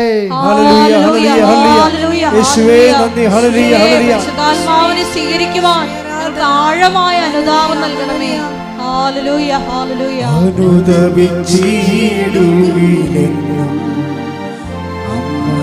അനുഗ്രഹം നദി പോലെ ഒഴുകും,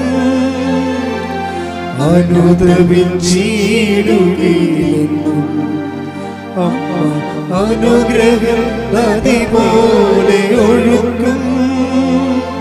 കൃപയുടെ വഴികളിൽ സഞ്ചരിച്ചിടാം, പ്രാർത്ഥനാവരമേകും സ്നേഹനാഥേ. കൃപയുടെ വഴികളിൽ സഞ്ചരിച്ചിടാം, പ്രാർത്ഥനാവരമേകും സ്നേഹനാഥേ. പരിശുദ്ധ പരമ ദിവ്യകാരുണ്യത്തിന് ആരാധനയും സ്തുതിയും പുകഴ്ചയും ഉണ്ടായിരിക്കട്ടെ. എന്തുകൊണ്ടാണ് അനുതാപം താമസിക്കാൻ കാരണം? എന്താണ് അനുതാപം താമസിക്കാൻ കാരണം? ദൈവത്തെക്കുറിച്ചുള്ള അംബിഗ്വസ് ആയിട്ടുള്ള, അതായത് എന്താണ് അംബിഗ്വസ് എന്ന് വെച്ചാൽ വ്യക്തതയില്ലാത്ത, രണ്ട് ഭാഗവും ശരി, അതും ശരി ഇതും ശരി എന്നൊക്കെ പറയത്തില്ലേ. ദൈവത്തെക്കുറിച്ചുള്ള ക്ലാരിറ്റി ഇല്ലെങ്കിൽ അനുതാപം താമസിക്കും. ഇപ്പോൾ ദൈവവിശ്വാസം എന്ന് പറയണതേ ഭയങ്കരമായ ഒരു കൃപയാണ്. ശരിക്കും പറഞ്ഞാൽ എനിക്ക് തോന്നുന്നത് ദൈവത്തെ വിശ്വസിക്കുകയല്ല, വിശ്വസിക്കുന്ന വിഷയത്തെക്കുറിച്ച് ക്ലാരിറ്റിയാണ് ആവശ്യമുണ്ടാകുക. വിശ്വാസത്തിനേക്കാൾ പ്രധാനപ്പെട്ടതാണ് വിശ്വസിക്കുന്ന വിഷയത്തെക്കുറിച്ചുള്ള വ്യക്തത. വ്യക്തതയില്ലെങ്കിൽ വേദോപദേശങ്ങൾ നൽകും. വിശ്വാസത്തെക്കുറിച്ചോ ദൈവത്തെക്കുറിച്ചോ ഇപ്പം ഞാൻ എന്തുകൊണ്ടാണ് ഞാൻ നിങ്ങളോട് ഇത്രയും ക്ലിയർ കട്ടായിട്ട് പറയണത്? ഞാൻ അമ്മയെ നേരിട്ട് കണ്ടുകൊണ്ടാണ്. അമ്മയെ നേരിട്ട് കണ്ടിട്ടുള്ള അതിന് ശേഷമുള്ള എൻ്റെ നിലപാടുകളും അമ്മയെ കാണുന്നുമുള്ള നിലപാടുകൾക്കും വ്യത്യാസമുണ്ട്.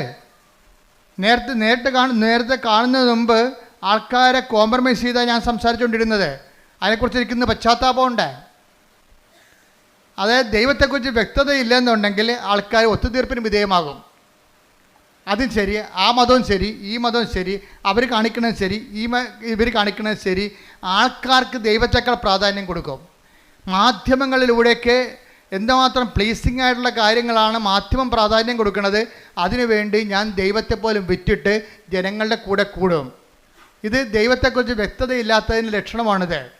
അത് സഭയുടെ ഉന്നത ശ്രേണിയിൽ ഇരിക്കുന്നവർക്ക് പോലും ഈ അസുഖം വരാൻ സാധ്യതയുണ്ട്. എന്താ കാര്യം? എപ്പോഴും മീഡിയാസിനെ ഇങ്ങനെ കണ്ടുകൊണ്ടിരിക്കുമ്പോൾ ആൾക്കാർക്ക് അപ്പീലിംഗ് ആയിട്ടുള്ള കാര്യങ്ങൾ പറയാൻ വേണ്ടി ബാധ്യസ്ഥമായി പെടുമ്പോൾ ദൈവത്തെ നമ്മൾ തള്ളി മാറ്റിയിട്ട് ജനങ്ങളുടെ കൂടെ കൂടും.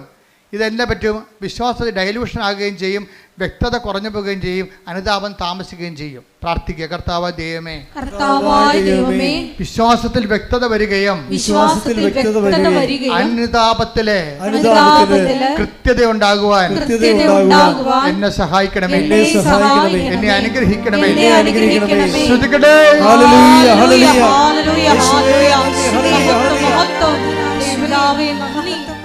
അനുതാപത്തെക്കുറിച്ച് എന്തുകൊണ്ടാണ് അനുതാപം ജനിക്കാത്തതിൻ്റെ കാരണം എന്തുകൊണ്ടാണ്?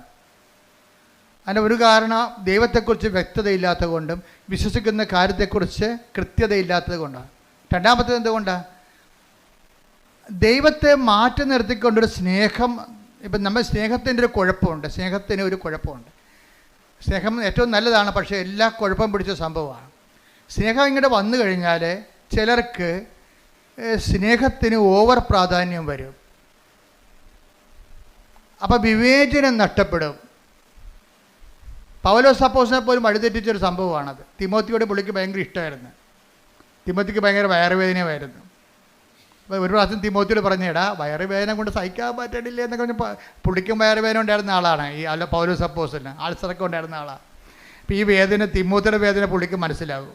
അപ്പോൾ തിമോത്തിയോട് പറഞ്ഞ്, എടാ അത്ര വേദനയാണെങ്കിൽ ഇത്തിരി വീഞ്ഞ് ഉപയോഗിക്കണേ വലിയ കുഴപ്പമില്ലെന്ന് പറഞ്ഞു.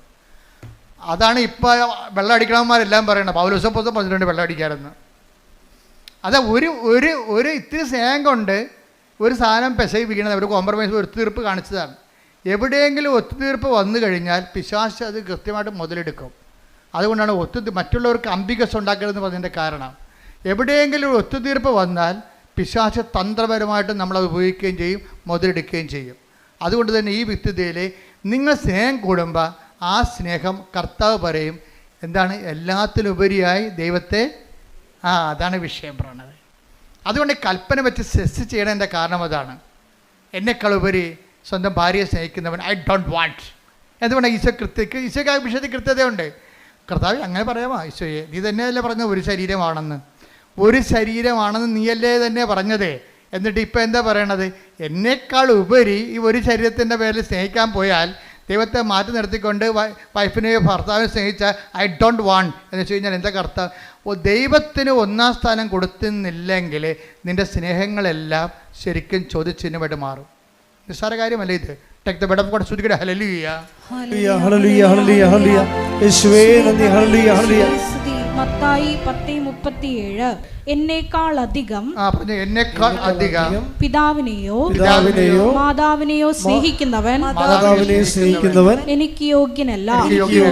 എന്നേക്കാൾ അധികം പുത്രനെയോ പുത്രിയെയോ സ്നേഹിക്കുന്നവനും എനിക്ക് യോഗ്യനല്ല. അപ്പോൾ എന്താ പ്രശ്നം വെച്ച് കഴിഞ്ഞാൽ നമ്മളെ ചിലർ കുഞ്ഞുങ്ങളുടെ സ്നേഹം കാരണം ഒന്നും മിണ്ടത്തില്ല. ചില കുഞ്ഞുങ്ങളോട് ചില അമിത 2 കുഞ്ഞുങ്ങളുള്ള കാരണം അമ്മമാർക്ക് ഭയങ്കര 2 കുഞ്ഞുങ്ങളായതാണ് ഏറ്റവും കൂടുതൽ കുഴപ്പമായിരിക്കണം. മുഴുവനും 2 കുഞ്ഞുങ്ങളായത് കാരണം കുഞ്ഞുങ്ങളെ വെറുപ്പിക്കാതിരിക്കണം. അവൻ പള്ളിയിൽ പോകണില്ല, ഞായറാഴ്ച കിടന്ന് ഉറക്കമാണെങ്കിലും കിടക്കട്ടെ, ഇന്നലെ കുറേ പഠിച്ച് കാണും, കൊണ്ടാ പോരെ. ഈ പിശാചിനെ നിലത്തിലടിക്കണം പിടിച്ച്. എന്താ കാര്യം? അവൾക്ക് ദൈവം നൽകിയ ഈ കുഞ്ഞ് പുറത്തോണ്ട് വരുമ്പോഴേ മാത്രമേ നമുക്കറിയാൻ പറ്റത്തില്ല കണ്ണുണ്ട്, കൈയുണ്ട്, എപ്പിലെപ്സിയാണ്, ഓട്ടിസമാണെന്ന് അറിയാൻ പാടില്ല. ദൈവം നല്ല കുഞ്ഞിനെ തന്നപ്പോഴേ ആ ദൈവത്തിനെയാണ് കുഞ്ഞിനേക്കാൾ കൂടെ സ്നേഹിക്കേണ്ടത്. ഇതിന് ഓട്ടിസമാണെങ്കിൽ നീ എന്ത് ചെയ്തേനെ? ഇവിടെ കണ്ടിട്ടില്ലേ, നിങ്ങൾ കണ്ടിട്ടില്ലേ? കരഞ്ഞ് വിളിച്ച്. എനിക്ക് അവരോട് കാണുമ്പോൾ സങ്കടം തോന്നും. എന്ന് വെച്ച് കഴിഞ്ഞാൽ എനിക്ക് അരമണിക്കൂർ സഹിക്കാൻ പറ്റില്ല കുഞ്ഞു കിടന്ന് ബഹളം ഉണ്ടാക്കുന്നത്. ഇവിടെയുള്ള എല്ലാ രോഗികളെയും അവർ ഡിസ്റ്റർബ് ചെയ്യും. അപ്പം ഞാൻ ഓർക്കും, ദൈവം ഈ തള്ള ഈ കുഞ്ഞിനെയും കൊണ്ട് ജന്മം മുഴുവനും കൊണ്ടു നടക്കണമല്ല. എൻ്റെ ദൈവവേദലേ, നിനക്കൊരു കുഞ്ഞിനെ ഉണ്ടെങ്കിൽ അതിന് ഓട്ടിസം ഇല്ലാതെ, ഹൈപ്പർ ആക്ടിവിറ്റി ഇല്ലാതെ ഒരു കുഞ്ഞിനെ നീ പ്രസവിച്ച് വളർത്തുന്നുണ്ടെങ്കിലേ ആ കുഞ്ഞിനേക്കാൾ കൂടി നീ ദൈവത്തെ സ്നേഹിച്ചില്ലെങ്കിൽ അത് പ്രമാണത്തിനെതിരായിട്ട് വരും. എന്താ കാര്യം? നീ നിൻ്റെ കുഞ്ഞിനേക്കാൾ ഉപരി, ദൈവത്തെക്കാൾ ഉപരി നിൻ്റെ കുഞ്ഞിനെ സ്നേഹിക്കുന്നു. അവന് വേദപാഠം നോക്കണില്ല, അവൻ്റെ പ്രാർത്ഥനാ ജീവിതം നോക്കണില്ല, അതുപോലെ തന്നെ അവൻ്റെ അവൻ്റെ കുർബാന കടം നോക്കണില്ല. അപ്പം നിങ്ങളവർക്ക് ഇതൊക്കെ ഇപ്പം നമ്മൾ ചോദിക്കും, ഇപ്പോഴെന്ത് ജാതിയും മതവും ഇപ്പോൾ ഒന്നുമില്ല. ജാതിയും മതമായാലും എല്ലാം നിങ്ങൾക്ക് പണിയായിരിക്കും. ദൈവത്തിൽ നിരക്കാത്തൊരു ജാതി കൊണ്ടുവന്നൊരു കാര്യമില്ല. പക്ഷേ അതല്ല പ്രശ്നം. നിൻ്റെ ആത്മാവിനെ ഈശോ എന്താ പറഞ്ഞത്? നിങ്ങൾ ലോകം മുഴുവൻ നേടും, അമേരിക്കയിലും പോകും, അതുപോലെ തന്നെ നിങ്ങൾ PhD എടുക്കും, നിങ്ങൾ പറയുന്ന കേംബ്രിഡ്ജിൽ നിങ്ങൾ പ്രൊഫസറുമാകും. ലോകം മുഴുവനും നേടിയാലും നിൻ്റെ ആത്മാവ് നഷ്ടപ്പെട്ടാൽ എന്ത് പ്രയോജനം? Take the word of God. ശ്രദ്ധിക്കട്ടെ. ഹല്ലേലൂയ ഹല്ലേലൂയ ഹല്ലേലൂയ. യേശുവേ നന്ദി. ഹല്ലേലൂയ ഹല്ലേലൂയ. മത്തായി 10 16:26. മത്തായി 16:26. ഒരുവൻ ലോകം മുഴുവൻ നേടിയാലും സ്വന്തം ആത്മാവിനെ നഷ്ടപ്പെടുത്തിയാൽ അവന് എന്ത് പ്രയോജനം? ഒരുവൻ സ്വന്തം ആത്മാവിന് പകരമായി എന്തു കൊടുക്കും? ഇപ്പം എന്താ പ്രശ്നം വെച്ച് കഴിഞ്ഞാൽ, പിശാസിൻ്റെ ഒരു തന്ത്രം എന്ന് വെച്ച് കഴിഞ്ഞാൽ ആത്മാവ് ഇല്ലെന്ന് അങ്ങോട്ട് പറഞ്ഞേക്കും. പറഞ്ഞ് തീർന്നില്ല പരിപാടി. കർത്താവ് കടക്കൽ കൊണ്ട് കത്തി വെച്ചിരിക്കുകയാണ്. വൃക്ഷങ്ങളുടെ വേരിന് കൊടലേക്ക് പറഞ്ഞിരിക്കുന്നത് എന്താണ്? നിങ്ങൾ ലോകം മുഴുവൻ നേടിയാലും, എല്ലാവരും മനുഷ്യൻ്റെ പറക്കാൻ പാച്ച എന്താണ്? അവൻ ആഗ്രഹിക്കുന്ന ലോകം, അവൻ ഉദ്ദേശിക്കുന്ന ലോകം, അവൻ സങ്കല്പിക്കുന്ന ലോകം നേടാൻ വേണ്ടിയല്ലേ? നിങ്ങൾ ഉടമ്പടി എടുത്തിരിക്കുന്ന ഒരു ഉദ്ദേശം എന്താണ്? നിങ്ങൾ സങ്കല്പിക്കുന്ന ലോകം നേടാൻ വേണ്ടിയാണ്. പക്ഷെ കർത്താവ് ചോദിക്കുന്നത് എന്താണ്? ഈ സങ്കല്പിക്കുന്ന നിയോഗങ്ങളെല്ലാം നിറവേറിയാലും ആത്മാവ് നഷ്ടപ്പെട്ടാൽ എന്ത് പ്രയോജനം? അഥവാ ആത്മാവിന് പകരമായി നീ എന്ത് കൊടുക്കും? ശ്രുതികട ഹല്ലേലൂയ. ഹല്ലേലൂയ ഹല്ലേലൂയ ഹല്ലേലൂയ. ആരാധന. ഹല്ലേലൂയ ഹല്ലേലൂയ. Praise the Lord. അപ്പോൾ ദൈവം ചിലപ്പോൾ നമ്മൾ ഒരു വീട്ടിലെ ഒരാളെങ്കിലും ഉണ്ടെങ്കിൽ, ഞാൻ പണ്ട് പറയുമായിരുന്നു, നീ ഒരാളെങ്കിലും നിൻ്റെ വീട്ടിലുണ്ടെങ്കിൽ, ദൈവമായിട്ട് ബന്ധമുള്ള ഉണ്ടെങ്കിൽ ദൈവം ആ വീടിനെ കളയത്തില്ല. അതുകൊണ്ടാണ് ഞാൻ ആരെങ്കിലും ഒരാളെങ്കിലും ഉണ്ടെങ്കിൽ ആ വീട് അക്സെപ്റ്റ് ചെയ്യുന്ന കാര്യം എന്താണ്. ഇപ്പോൾ നിങ്ങൾ 4 പേരുണ്ട്, അത് 3 പേരും പോക്കാണെന്ന് വിചാരിച്ചോ, ഒരാളവിടെ ഉണ്ട്. ആ ഒരാളെ പ്രതി ദൈവം ആ വീട് കളയത്തില്ല. ഇപ്പോൾ എൻ്റെ വൈഫിൻ്റെ കാശും കളഞ്ഞ്, വൈഫിൻ്റെ ജോലിയും പോയി, അവിടെ വീടെല്ലാം കൂപ്പ് കുത്തുകയാണ് ഇപ്പോൾ ജെയ്സൻ്റെ. അപ്പോൾ ജെയ്സൻ്റെ വീട് കൂപ്പ് കുത്തിയപ്പോൾ ജെയ്സൻ്റെ ശ്രദ്ധയിൽപ്പെട്ട് ഈ സംഭവം എല്ലാം കൈവിട്ട് പോകണമല്ല എന്ന് വിചാരിച്ച്. അപ്പോഴും ഒരാൾ കറങ്ങിത്തിരിഞ്ഞ് ഇയാളെ വീട്ടിൽ വരും. അമ്മ അങ്ങനെ ആളെ സെൻഡ് ചെയ്യും, ഒരാളെ സെൻഡ് ചെയ്യും. അപ്പോൾ ജെയ്സൻ്റെ വീട്ടിൽ വന്നപ്പോൾ ജെയ്സൺ പറഞ്ഞു, ഇപ്പോൾ ഭയങ്കര വലിച്ചിലാ, എൻ്റെ വൈഫിൻ്റെ ജോലിയെല്ലാം റിജക്റ്റായി, പിന്നെ എൻ്റെ ജോലിയും ശരിയാകണില്ല, ഞാൻ ട്രൈ ചെയ്തിട്ടും കിട്ടണില്ല, കടയൊക്കെ വിൽക്കാൻ പോവുകയാണ് എന്ന് പറഞ്ഞു. അപ്പോൾ ഉടനെ അയാൾ പറഞ്ഞേ, കൃപാസനത്തിൽ പോയായിരുന്നു, ഉടമ്പടി എടുത്തായിരുന്നു. ആരെടുത്ത്? വൈഫാണ് എടുത്തിരിക്കണത്. അപ്പോൾ ഉടനെ ഈ ആ കൂട്ടുകാരൻ പറയവേ, ഏയ് നീയല്ലേ എടുക്കേണ്ടതല്ലേ, വൈഫല്ലല്ല എടുക്കേണ്ടത്. തെറ്റിപ്പോയി, എടുത്തപ്പോൾ തെറ്റിപ്പോയി. ജെയ്സൺ ഈ സമയത്ത് സ്കൂട്ടായതാണ്. വൈഫിൻ്റെ പെടലേക്ക് വെച്ചിട്ട് അവളെ ഉപസിക്കണ്ട, ഞാനിങ്ങനെ തോന്നിയ ദിവസം തെറിയും പറഞ്ഞ് നടക്കുന്ന ആളല്ലേ. അതുകൊണ്ട് വൈഫിനെ കൊണ്ട് എടുപ്പിച്ച്. പക്ഷേ ഉടമ്പടി ഇവിടെ അക്സെപ്റ്റ് ആയിട്ടില്ല, കാശുരൂപം കാണാതെ പോയി. കാര്യം എന്താ? ഈ ഉടായ്പ് ജെയ്സൻ്റെ കയ്യിൽ ഈ ഉടായ്പിരിപ്പുണ്ട്. എന്താ കാര്യം? വൈഫിനെ കൊണ്ട് ഉടമ്പടി എടുപ്പിച്ചിട്ട് പുള്ളിക്ക് കൈ നനയാതെ മീൻ പിടിക്കണം. ഇത് നടക്കത്തില്ല, ഈ സംഭവം നടക്കത്തില്ല. ഇത് എപ്പോഴും നമ്മൾ ശ്രദ്ധിക്കണം കേട്ടോ. നിങ്ങൾ അപ്പനെയും അമ്മനെയും കൊണ്ട്, നിങ്ങളുടെ കാര്യത്തിന് അപ്പനെയും അമ്മനെയും കൊണ്ട് ഉടമ്പടി എടുപ്പിക്കുന്നതിനേക്കാൾ നല്ലത് നിങ്ങൾ തന്നെ എടുക്കുന്നതാണ് നല്ലത്. കാര്യം ദൈവം സത്യസന്ധമായിട്ട് നിൽക്കുന്ന കാരണം നിങ്ങളുടെ കള്ളക്കളികളെല്ലാം ദൈവത്തിന് അറിയാൻ പറ്റും. അതുകൊണ്ട് അത് ഇപ്പോൾ കാശുരൂപ, നിങ്ങളുടെ വീട്ടിൽ കാശുരൂപൊക്കെ ഇരിപ്പുണ്ടാവും, പക്ഷേ ഉടമ്പടി കളഞ്ഞു പോയി കാണും. എന്താ കാര്യം? ദൈവത്തിനറിയാം ഇത് നിങ്ങളുടെ വിഷയമല്ല, യഥാർത്ഥ പ്രതി വേറെയാണ്. ഇപ്പോൾ പോലീസുകാർ കൊലപാതകമൊക്കെ നടന്നു കഴിയുമ്പോൾ പാർട്ടിക്കാരൊക്കെ വേറെ പ്രതികളെ കൊടുക്കുമല്ല. ഇപ്പോൾ ഉണ്ടാകുന്ന രീതിയില്ല, പണ്ടൊക്കെ ഉണ്ടായിരുന്നു, സത്യമായിട്ട് ഉണ്ടായിരുന്നു. അപ്പം പെട്ടെന്ന് ആൾക്കാർ തണുത്ത് കുത്തിക്കൊന്നവനെ പിടിച്ചെന്ന് പറഞ്ഞപ്പോൾ തന്നെ തണുത്ത്. ആ പിടിച്ചവനാരാണ്? അവനിതോട്ടൊരു ബന്ധമില്ല, അവൻ സ്ഥിരമായിട്ട് പിടികൊടുക്കുന്ന ആളാണ്. പക്ഷേ പത്രത്തെ പേര് വരും, അത് വരുമ്പോൾ പ്രതിയെ പിടിച്ചു. പക്ഷേ ഇത് പോലീസിലും നാട്ടിലൊക്കെ നടക്കും, പക്ഷേ ദൈവത്തിനും നടക്കത്തില്ല. പ്രതി ആരാണ്? ജെയ്സനാണ്. പിടിച്ചിരിക്കണ ആരാണ്? ഭാര്യയാണ് പിടിച്ചിരിക്കണത്. അത് ഏക്കത്തില്ല, സംഭവം ചെയ്തില്ല, അത് റിജക്റ്റായി. കാശുരൂപം പോയി, മൊത്തം സാധനം ഉടമ്പടി വെച്ച സാധനം മൊത്തം തിരിച്ചു വരാൻ തുടങ്ങി. അപ്പോഴീ കൂട്ടുകാരൻ പക്ഷെ പറഞ്ഞപ്പോൾ ദൈവം ഇവരെ കൈവിടാഞ്ഞത് കൊണ്ട്, ദൈവം ഇതിൻ്റെ പിന്നിലുള്ളത് കൊണ്ട്, കൂട്ടുകാരൻ പറഞ്ഞപ്പോൾ തന്നെ ജെയ്സന് പെട്ടെന്ന് കത്തി. ശരിയാണല്ല, നിൻ്റെ കയ്യിലല്ലേ ഉടായ്പിരിക്കണത്. പക്ഷേ അയാളെ ബേസിക്കായിട്ട് നല്ല മനുഷ്യനാണ്, അതുകൊണ്ടല്ല അയാൾ പിന്നീട് ഉടമ്പടി വിജയിക്കണത്. അയാൾ മോശംകാരനല്ല. ഈ ഉടമ്പടി എടുത്തിട്ട് അതിൻ്റെ ചമ്മലിൽ ചെന്ന് ചാറണ്ട എന്ന് വിചാരിച്ചുകൊണ്ട് പുള്ളിക്ക് ഫ്രീ ആയിട്ട് പോകാൻ വേണ്ടി ഒരു ഫ്രീ മൂവിങ്ങിന് വേണ്ടി ചെയ്തതാണ്. ഫ്രീ മൂവിങ്ങിന് വേണ്ടി എന്ത് ചെയ്ത്? ദൈവത്തെ ഒഴിവാക്കി. അതും ദൈവത്തെ അംഗീകരിക്കണത് പോരായ്മയായിട്ട് കരുതിയതാണ്. ജീസൻ പറയുന്നുണ്ട്, എൻ്റെ വളർച്ച എൻ്റെ കഴിവ് കൊണ്ടാണെന്ന് ഞാൻ ധരിച്ചത് കൊണ്ടാണെന്ന്. നല്ല ഷെഫല്ലേ പുള്ളി. അപ്പം നിങ്ങൾക്ക് എക്സ്പീരിയൻസ് ആകാം, നിങ്ങൾ ചിലപ്പോൾ നിങ്ങൾക്ക് നല്ല എക്സ്പീരിയൻസ് ഉണ്ടാകാം, നല്ല ബുദ്ധി ഉണ്ടാകാം. നിങ്ങളുടെ മാർക്ക് വർഷം നിങ്ങളുടെ ഇത്രയും നല്ല നിങ്ങളുടെ മാർക്കുകളെല്ലാം പരിശോധിക്കുമ്പോൾ നിങ്ങളുടെ ബുദ്ധിയുടെ ഒരു വലിയ കോൺഫിഡൻസ് ഉണ്ടാകാം. പക്ഷെ ദൈവത്തിന് നിങ്ങളുടെ താല്പര്യം ഉണ്ടെന്നുണ്ടെങ്കിൽ, അല്ലാത്തെങ്കിൽ നിങ്ങളിങ്ങനെ ഇതിൻ്റെ പുറകെ പോയി വല്ല ശാസ്ത്രജ്ഞ വല്ലതൊക്കെ ആയിട്ട് കുറച്ച് മുമ്പ് ചത്തുപോകാൻ പറയും. ദൈവമാണ്. പക്ഷേ നിങ്ങളിൽ ദൈവത്തിന് ആകർഷണമായ എന്തെങ്കിലും കണ്ടൻറ്റ് വൈസ് നിങ്ങളുടെ കുടുംബത്തിലോ ഉണ്ടെങ്കിൽ നിങ്ങൾ ദൈവത്തിൻ്റെ ആളാണ്. അതാണ് ഞാൻ ആദ്യമേ പറഞ്ഞത്. നിങ്ങൾ ക്രിസ്തുവിനുള്ളവരാണെങ്കിൽ അത് ക്രിസ്തു നിങ്ങളെ കൈമോശവരായിരിക്കാൻ സൂക്ഷിക്കും. ക്രിസ്തുവില്ലെങ്കിൽ പ്രശ്നമൊന്നുമില്ല, ദൈവത്തിന് റിസ്ക് ഇല്ല കാര്യത്തിൽ. എവിടെയെങ്കിലും പോയി തൊലയണമെന്ന് പറയും, നോ പ്രോബ്ലം. ക്രിസ്തുവിനുള്ളതെന്ന് പറഞ്ഞാൽ എന്താണ്? ക്രിസ്തുവിനാലിൻ്റെ വിശുദ്ധമായ രക്തത്താൽ വീണ്ടെടുക്കപ്പെട്ടവനാണ്, വീണ്ടെടുക്കപ്പെട്ടവളാണ് ഞാനെന്ന രീതിയിൽ ക്രിസ്തുവിനോടൊരു വിശ്വാസവും ഒരു സ്നേഹവും ഒക്കെ നമുക്കുണ്ടെങ്കിൽ നമ്മൾ അതിൻ്റെ പേരിൽ നമ്മുടെ ജീവിതം ക്രിസ്തുവിൻ്റെ വാക്കിന് അനപേക്ഷിതമായിട്ട് ക്രമീകരിക്കാൻ ഉദ്ദേശിക്കുന്നവരാണ്. അതിനെ ഉദ്ദേശിക്കാനുള്ള സാധ്യതയുണ്ട്. എപ്പോഴെങ്കിലുമായിട്ട് ഞാൻ ദൈവത്തിലേക്ക് തിരിച്ചു വരും എന്നൊക്കെ ഉള്ളൊരു മാനസിക അവസ്ഥയാണെങ്കിൽ നിങ്ങൾ ക്രിസ്തുവിനുള്ള ആൾക്കാരാണ്. ക്രിസ്തുവിനുള്ളവരാണെങ്കിൽ എന്ത് ചെയ്യും? നിങ്ങളെ ഹെൽപ്പ് ചെയ്യാൻ വേണ്ടി ദൈവം ആരെങ്കിലും നിശ്ചയിക്കും. അങ്ങനെയാണ് ഈ കൂട്ടുകാരൻ ജെയ്സൻ്റെ വീട്ടിൽ വരണത്. ഇപ്പോൾ ജെയ്സൺ പറയും, ശരി നിങ്ങളെ പറഞ്ഞപ്പോഴേക്കും മനസ്സിലായി, എന്നാൽ ഞാൻ പോയി ഉടമ്പടി എടുക്കാമെന്ന് പറഞ്ഞു. അപ്പോൾ ജെയ്സൺ വൈഫിനെയും കൂട്ടി വരും. വൈഫിനോട് പറയും നമുക്ക് കൃപാസനത്തിൽ പോകാം. അപ്പോൾ വൈഫ് ചോദിക്കും, എന്തിനാ? അല്ല ഉടമ്പടി എടുക്കാൻ. അല്ല അത് ഞാൻ എടുത്തോളാം, നീ എടുക്കണ്ട. അപ്പോൾ വൈഫ് ചോദിക്കും, നിങ്ങളെടുക്കുക? അച്ഛൻ പറഞ്ഞ് കേട്ടിട്ടില്ലേ, ആലപ്പുഴ വന്ന് പണി മേടിക്കരുതെന്ന്. നിങ്ങളെടുക്കുക. അപ്പോൾ എടുക്കാമെന്ന് പറഞ്ഞപ്പോൾ ഇയാൾ തീരുമാനം എടുക്കാമെന്നുള്ള തീരുമാനം എടുത്തിട്ട് എന്താ ചെയ്യണമെന്നറിയാവോ? എടുത്തിട്ട് ഉടമ്പടി എടുത്തു കഴിഞ്ഞിട്ട് ജെയ്സൺ പറയും, എൻ്റെ ലൈഫ് രണ്ടായി മാറുകയാണ്. എന്താണ്? ഉടമ്പടിക്ക് മുമ്പും ഉടമ്പടിക്ക് ശേഷവും. ഞാൻ ആദ്യം ചെയ്തത് ഞായറാഴ്ച എൻ്റെ കട പൂട്ടിയെന്ന് പറഞ്ഞു. അതാണ് തീരുമാനം. അതായത് നല്ല ടൂറിസ്റ്റ് സ്പോട്ടിൽ ആവശ്യത്തിന് കാശ് കിട്ടുന്ന കടയാണ്. ഞായറാഴ്ച ഞാൻ എൻ്റെ കട അടച്ചു.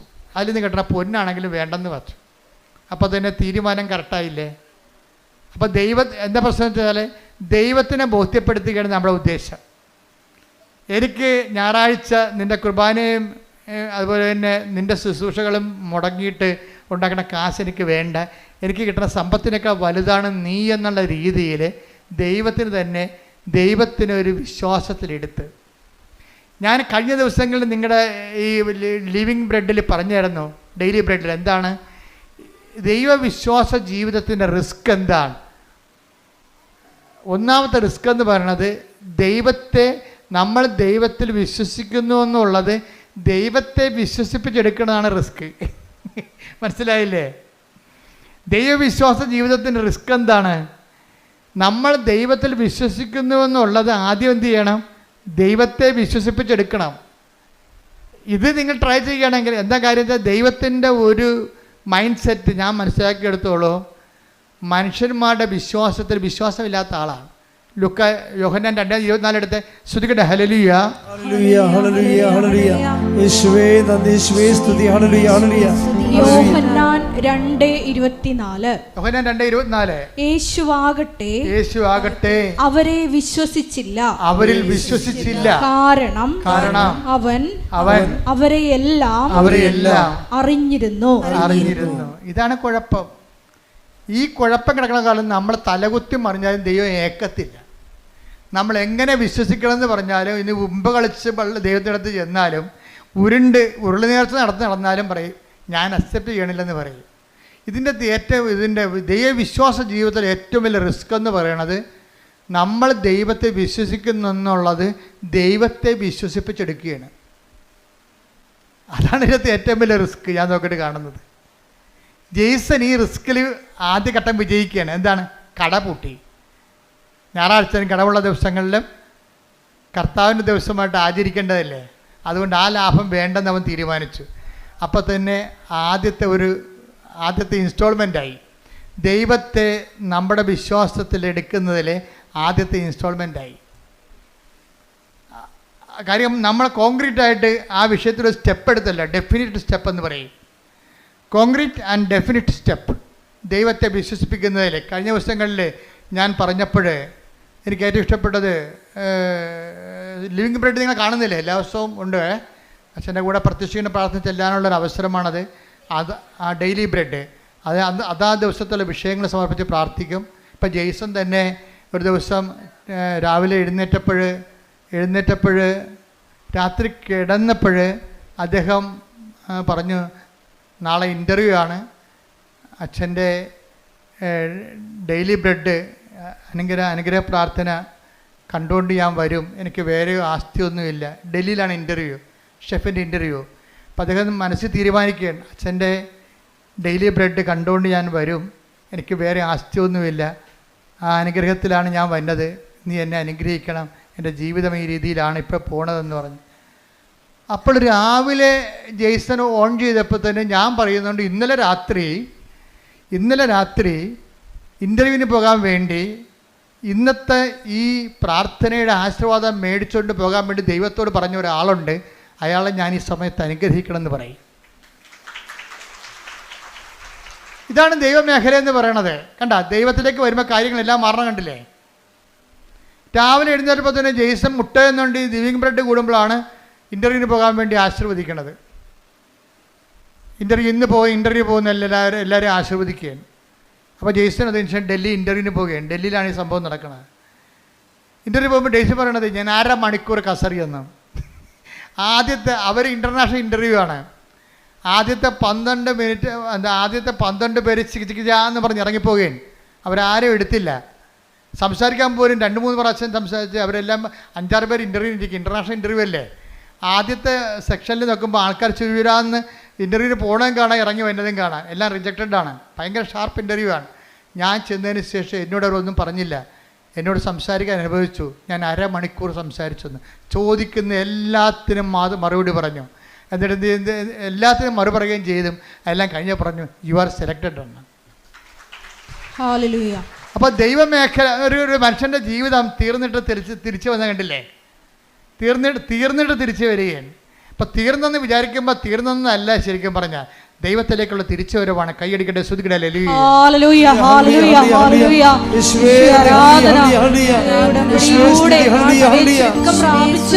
സാക്ഷികളായി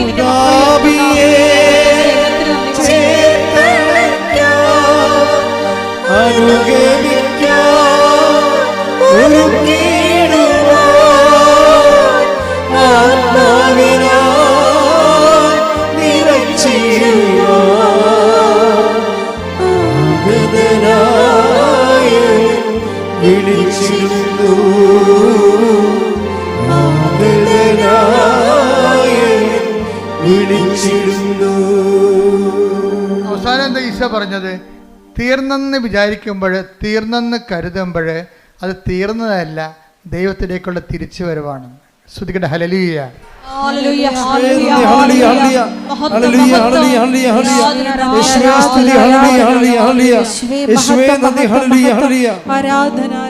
അപ്പൊ ജെയ്സന്റെ കാലം എന്താ വെച്ച് കഴിഞ്ഞാൽ, ജെയ്സന്റെ ഈ ഉടമ്പടി എടുത്തതിന് ശേഷം ഈ മനുഷ്യൻ പരിശുദ്ധാത്മാവ് നിറഞ്ഞിട്ട് പിന്നെ ഞാൻ പറഞ്ഞ തിരക്കി പിടിച്ച് നടന്ന് ഉപവിപ്രവർത്തനങ്ങൾ ചെയ്യാൻ.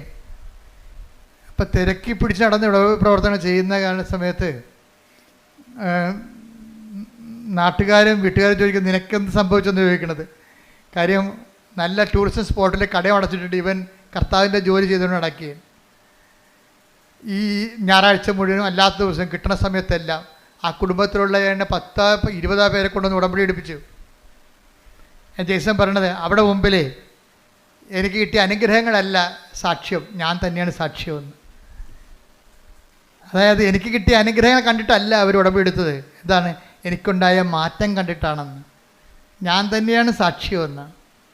അതായത് ഉടമ്പടി ഒരു വ്യക്തിക്കുണ്ടാക്കുന്ന മാറ്റങ്ങളെ, അവനിപ്പോൾ അശുദ്ധ സംഭാഷണങ്ങളില്ല, എല്ലാവരോടും സ്നേഹമായി പെരുമാറും, സഹായിക്കേണ്ടവരെ തിരക്കി പിടിച്ച് നടന്ന് സഹായിക്കും, സുവിശേഷ വേല ചെയ്യുന്നതിന് കൊതിയോടും ആർത്തിയോടും കൂടി നടന്ന് സുവിശേഷ വേല ചെയ്യാൻ. അപ്പോൾ പെട്ടെന്ന് ജെയ്സൻ്റെ മനസ്സിൽ മാതാവ് ഒരു കാര്യം കാണിച്ചു. കാര്യം പരിചയമുള്ള 2 ഒരു ഭാര്യയും ഭർത്താവും പിരിഞ്ഞ് താമസിക്കുകയാണ്. കാര്യം അവർ പ്രണയിച്ച് കല്യാണം കഴിച്ചവരാണ്. പക്ഷേ ഇപ്പം കണ്ട തമ്മിൽ കുത്തിക്കൊല്ലും. ഭർത്താവ് ഭാര്യയെ കൊല്ലാൻ നടക്കുകയാണ്.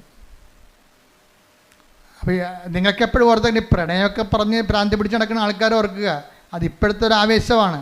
ആവേശം കെട്ടടങ്ങി കഴിയുമ്പോൾ നിങ്ങൾ ആരാണെന്നൊക്കെ മനസ്സിലായി, അവരാരാണെന്ന് മനസ്സിലാക്കി കഴിഞ്ഞാൽ ഇതിൻ്റെ അത്ര കുന്തോ ഇല്ല. ശരിക്കും പറഞ്ഞാൽ ഇപ്പം കൊല്ലാൻ നടക്കുകയാണ്.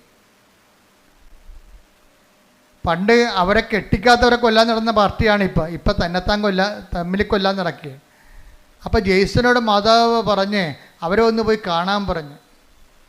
കാര്യം ഭർത്താവ് ഇടയ്ക്ക് നിന്ന് ഭാര്യ 35 വയസ്സ് അവർക്കുള്ളത് പേടിച്ച മറ്റേ മരുമകൻ്റെ വീട്ടിൽ പോയി താമസിക്കുകയാണ്. മരുമകൻ്റെ വീട്ടിൽ പോയി താമസിക്കുകയാണ്. അപ്പോൾ അത്രയും വിഷമത്തിലാണ് അവർ താമസിക്കുന്നത്, സങ്കടപ്പെട്ട് താമസിക്കുകയാണ്. അപ്പോൾ പല ആൾക്കാരും പോലീസും പാർട്ടിയും പള്ളിയും ഒക്കെ ഇടപെട്ടിട്ട് ഈ വിഷയത്തിൽ തീരുമാനമില്ല. അപ്പോൾ ജെയ്സൻ്റെ ദൈവത്തിന് ഈ ഉപവിപ്രവർത്തനം സുവിശേഷ പ്രവർത്തനം എന്നൊക്കെ പറയണതേ, ദൈവം എപ്പോഴും നോക്കണത് പ്രൊഫഷണലി തയ്യാർ ഓക്കെയാണോ, അവർക്കത് ചെയ്യാൻ ബാധ്യത ഉണ്ടായിട്ട് അവർ ചെയ്യണതല്ല കാര്യം. മറിച്ച് അവർക്കതൊരു വിളി ഉണ്ടാകണം. വിളിയും ബാധ്യതയും രണ്ടും രണ്ട് കാര്യങ്ങളാണ്. ഇപ്പം ഞാൻ കടലോരത്തൊരു അനക്കം ഉണ്ടായി ഓടിച്ചെല്ലും. എന്താ കാര്യം? അതിൻ്റെ വിളിയാണ്. ഞാൻ തുടങ്ങിയത് അവിടുന്നാണ്. ഞാൻ അവിടെ നിന്നാണ് കടലിൽ നിന്നാണ് തുടങ്ങിയത്. അതിൻ്റെ വിളിയാണ്. ആര് കടലും തിരക്കില്ല, ഞാൻ പോയി തിരക്കും. കാര്യം ഞാനൊരു ഓഫീസിൽ ഇരിക്കുന്നത് കൊണ്ടല്ല ഞാൻ തിരക്കണത്. ചിലർക്ക് ഓഫീസ് കൊടുത്താൽ മാത്രമേ അവരതിൻ്റെ അകത്ത് വരും. ഇപ്പോൾ വില്ലേജ് ഓഫീസർ വരും, തഹസിൽദാർ വരും, ബിക്കോസ് അവർക്ക് അതിൻ്റെ ഓഫീസുണ്ട്, അതുകൊണ്ട് വരുന്നതാണ്. ആ ഓരോ ഓഫീസില്ലെങ്കിൽ ഞാൻ പോകും. എന്താ കാര്യം? അത് വിളി വേറെ, ബാധ്യത വേറെ. ബാധ്യത എന്ന് പറഞ്ഞാൽ നമുക്കൊരു തന്നെ ഒരു ഒഫീഷ്യാലിറ്റി ഉള്ളതുകൊണ്ട് നമുക്കൊരു ബാധ്യത ഉണ്ടാകും. വിളി വേറെയാണ്. ഉപവി എന്നൊക്കെ പറയുന്നത് ഒരു വിളിയാണ്. ഇപ്പോൾ ജെയ്സനെ സംബന്ധിച്ചിടത്തോളം വിളിയാണിത്. കാര്യം ഒരു വ്യക്തി, ക്രിസ്തു വിവാഹിയായ വ്യക്തി പ്രത്യേകിച്ച്, അവർ പിരിഞ്ഞ് താമസിക്കുക പാപത്തിൻ്റെ മേഖലയിലാണ് അവർ താമസിക്കുന്നത്. അപ്പോൾ തമ്മിൽ കണ്ട കൊല്ലാൻ നടക്കുന്ന ആൾക്കാരെ എങ്ങനെ യോജിപ്പിക്കാൻ? എല്ലാവരും പരാജയപ്പെടുകയാണ്. കാര്യം ആ മിഷണറി അവിടെ വർക്ക് ചെയ്യുന്നില്ല. അപ്പോൾ ജെയ്സ എന്താ ചെയ്യുകയെന്ന് വെച്ച് കഴിഞ്ഞാൽ, ഇവിടുന്ന് കിട്ടിയ ധ്യാനത്തിൻ്റെ പശ്ചാത്തലത്തിൽ പുള്ളിക്കാരൻ വചനം തുറന്നിട്ട്, മാതാവേ ഞാനിതിന് പോകണോ വേണ്ടയോ എന്ന് ചോദിക്കും. എന്നിട്ട് കണ്ണടച്ചിട്ട് ബൈബിൾ കുത്തിവെക്കും. കുത്തി നോക്കുമ്പോൾ വചനം നോക്കുമ്പോൾ മറിയം എലിസബത്തിൻ്റെ വീട്ടിൽ പോണത് കാണും. അപ്പം നമ്മൾ ദൈവത്തെ അന്വേഷിച്ചാൽ എന്താണ്? ദൈവം സമീപസ്ഥനാണ്. ദൈവത്തെ അന്വേഷിക്കുന്നവർക്ക് അവിടെ നിന്ന് take the word of God സ്തുതിക്കട്ടെ. ഹല്ലേലൂയ ഹല്ലേലൂയ ഹല്ലേലൂയ ഹല്ലേലൂയ. സങ്കീർത്തനം 145:18. തന്നെ വിളിച്ചപേക്ഷിക്കുന്നവർക്ക് ഏറ്റു പറഞ്ഞേ, തന്നെ വിളിച്ചപേക്ഷിക്കുന്നവർക്ക് ഹൃദയ പരമാർത്ഥതയോടെ വിളിച്ചപേക്ഷിക്കുന്നവർക്ക് കർത്താവ് സമീപസ്ഥനാണ്. വാക്ക് കണ്ട സെസ് ചെയ്തിരിക്കുകയാണ്. തന്നെ വിളിച്ചപേക്ഷിക്കുന്നവർക്കല്ല, പിന്നെ ആർക്കാണ്? ഹൃദയ പരമാർത്ഥതയോടെ. അല്ലെങ്കിൽ ഇപ്പം നിങ്ങൾ ഉടനെ പോയിട്ട് അപ്പം തന്നെ എന്നാൽ അച്ഛൻ പറഞ്ഞല്ലേ എന്നാൽ കുത്തിയേക്കാന്ന് ചെയ്തിട്ട് കണ്ണ് ബാബാ അടിച്ചിട്ട് കുത്തും, ബൈബിളും കീറിപ്പോവും. അതെന്താ കാര്യം? ഹൃദയ പരമാർത്ഥതയുള്ള ടെസ്റ്റ് ചെയ്യാൻ വേണ്ടിയാണ്, ഒക്കുവോ നോക്കാൻ വേണ്ടി. അതല്ല ഹൃദയ പരമാർത്ഥത. ഇത് പരമാർത്ഥതയുണ്ട് ഇതിൻ്റെ അകത്ത്. എന്താ പരമാർത്ഥത എന്ന് പറഞ്ഞാൽ എന്താണ്? എന്ത് ചെയ്യണം? ഇയാളെ കൊല്ലാൻ നിൽക്കുകയാണ്, വൈഫിനെ കണ്ടാൽ കൊല്ലാൻ നിൽക്കുകയാണ്. അയാളടുത്ത് വൈഫിനെ കൊണ്ടുവന്ന കൊലപാതകം നടത്തി കഴിഞ്ഞാൽ ഞാൻ ഉത്തരവാദിത്വം പറയണ്ടേ? അപ്പോൾ അത് ദൈവം ആഗ്രഹിക്കുന്നുണ്ടോ എന്ന് ചോദിച്ചിട്ട് വിശ്വാസപ്രമാണം ചൊല്ലിട്ട് ബൈബിള് കൈവെക്കുമ്പോൾ കാണുന്നത് മറിയം എലിസബത്തിൻ്റെ വീട്ടിലോട്ട് പോണതാണ്. അപ്പോൾ മനസ്സിലായി, നേരെ ഈ മനുഷ്യൻ ഈ ഭർത്താവിൻ്റെ അടുത്ത് കൊല്ലാൻ നിങ്ങളുടെ ഭർത്താവിൻ്റെ അടുത്ത് ചെല്ലും. ചെന്നിട്ട് നേരെ സംസാരിക്കും. കർത്താവിനാൽ അയക്കപ്പെട്ടവനായിട്ട് സംസാരിക്കും. കർത്താവിനാൽ അയക്കപ്പെട്ടവൻ സംസാരിച്ച് കഴിഞ്ഞാൽ ആളെ പെട്ടെന്ന് ഫ്ലാറ്റാകും. പിശാചിൻ്റെ പരിപാടി അതാണല്ല. കർത്താവിനെ കണ്ടു കഴിയുമ്പോൾ അവൻ പതുങ്ങത്തില്ലേ? ചൈതന്യം കാണുമ്പോൾ പതുങ്ങുമില്ല. അപ്പോൾ ഉടനെ അയാൾ പതുങ്ങി. അയാൾ പറഞ്ഞ് എനിക്ക് പ്രശ്നങ്ങളൊന്നുമില്ല, പക്ഷെ ഞങ്ങൾ തമ്മിൽ ഒരിക്കലും യോജിക്കാൻ പറ്റാത്തൊരു അകന്ന് പോയെന്ന് പറയും. അപ്പോൾ ജെയ്സൺ പറയും, ഒരു ശരി നിങ്ങൾ എൻ്റെ കൂടെ വാ, ഞാൻ നിങ്ങളെ കൊണ്ടുപോകാമെന്ന് പറയും. അപ്പോൾ അങ്ങനെ കൊണ്ടുപോയി വൈഫിൻ്റെ വീട്ടിൽ കൊണ്ടുപോകും.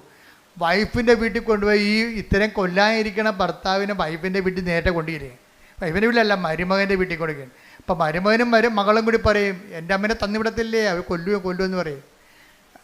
അപ്പോൾ ജെയ്സൺ പറയും, മാതാവ് വിളിച്ചിട്ടാണ് വരുന്നത്, കൊല്ലട തിന്നട ജീവിക്കുക, അപ്പോൾ അമ്മ ജീവിപ്പിക്കുമെന്ന് പറയും. അപ്പോൾ ആ വിഷയത്തിൽ കൃത്യമായ മറുപടിയാണ് പറയണത്. അല്ലാതെ അങ്ങനെയല്ല ഇങ്ങനെയാണെന്നല്ല പറയണത്, കട്ടൻ്റെതായിട്ടാണ് പറയണത്. മാതാവാണ് ഇത് വിളിച്ചിരിക്കണത്, അതുകൊണ്ട് കൊല്ലാൻ പറ്റത്തില്ല എന്ന് പറയും. ഉടനെ അവർ ഇറങ്ങി വരും. അവർ ഇറങ്ങി വന്നിട്ട് ഇവർ ഒരുമിച്ച് ജീവിക്കും. ഇപ്പോൾ കുറേ നാളായി അവർ ഒരുമിച്ച് ജീവിക്കുകയാണ്. അതാണ് സുവിശേഷ വേല എന്ന് പറയുന്നത്. Hallelujah, hallelujah. ഇതാണ് ഒരു ഉടമ്പടിയിലൂടെ ഉണ്ടാകുന്ന സുവിശേഷ വേല. ഇതാണ് ഇപ്പം മനസ്സിലായി. അതായത് ഈ ആഴ്ചയിൽ നടന്ന ഏറ്റവും നല്ല സാക്ഷ്യങ്ങളൊന്നാണ് സാക്ഷ്യത്തിൻ്റെ കാലാവസ്ഥകളുടെ പോക്ക് കണ്ടില്ലേ, അത് തന്നെ ഒരു ധ്യാനമാണ്.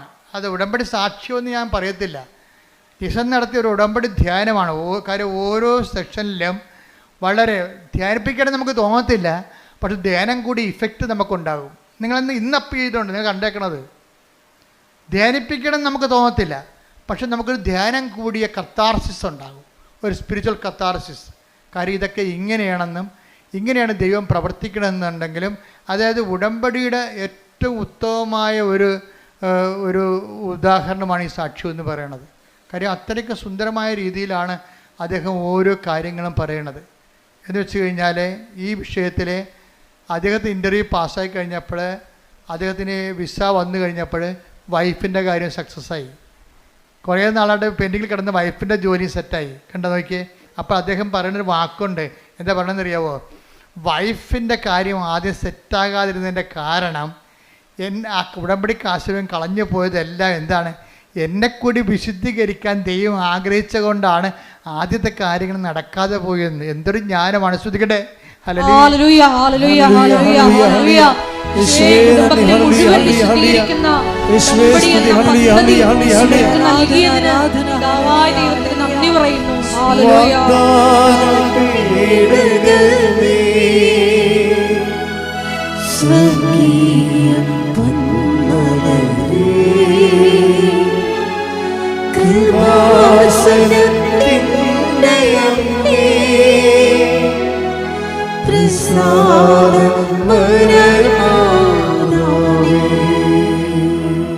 പരിശുദ്ധ പരമ ദിവ്യകാരുണ്യത്തിന്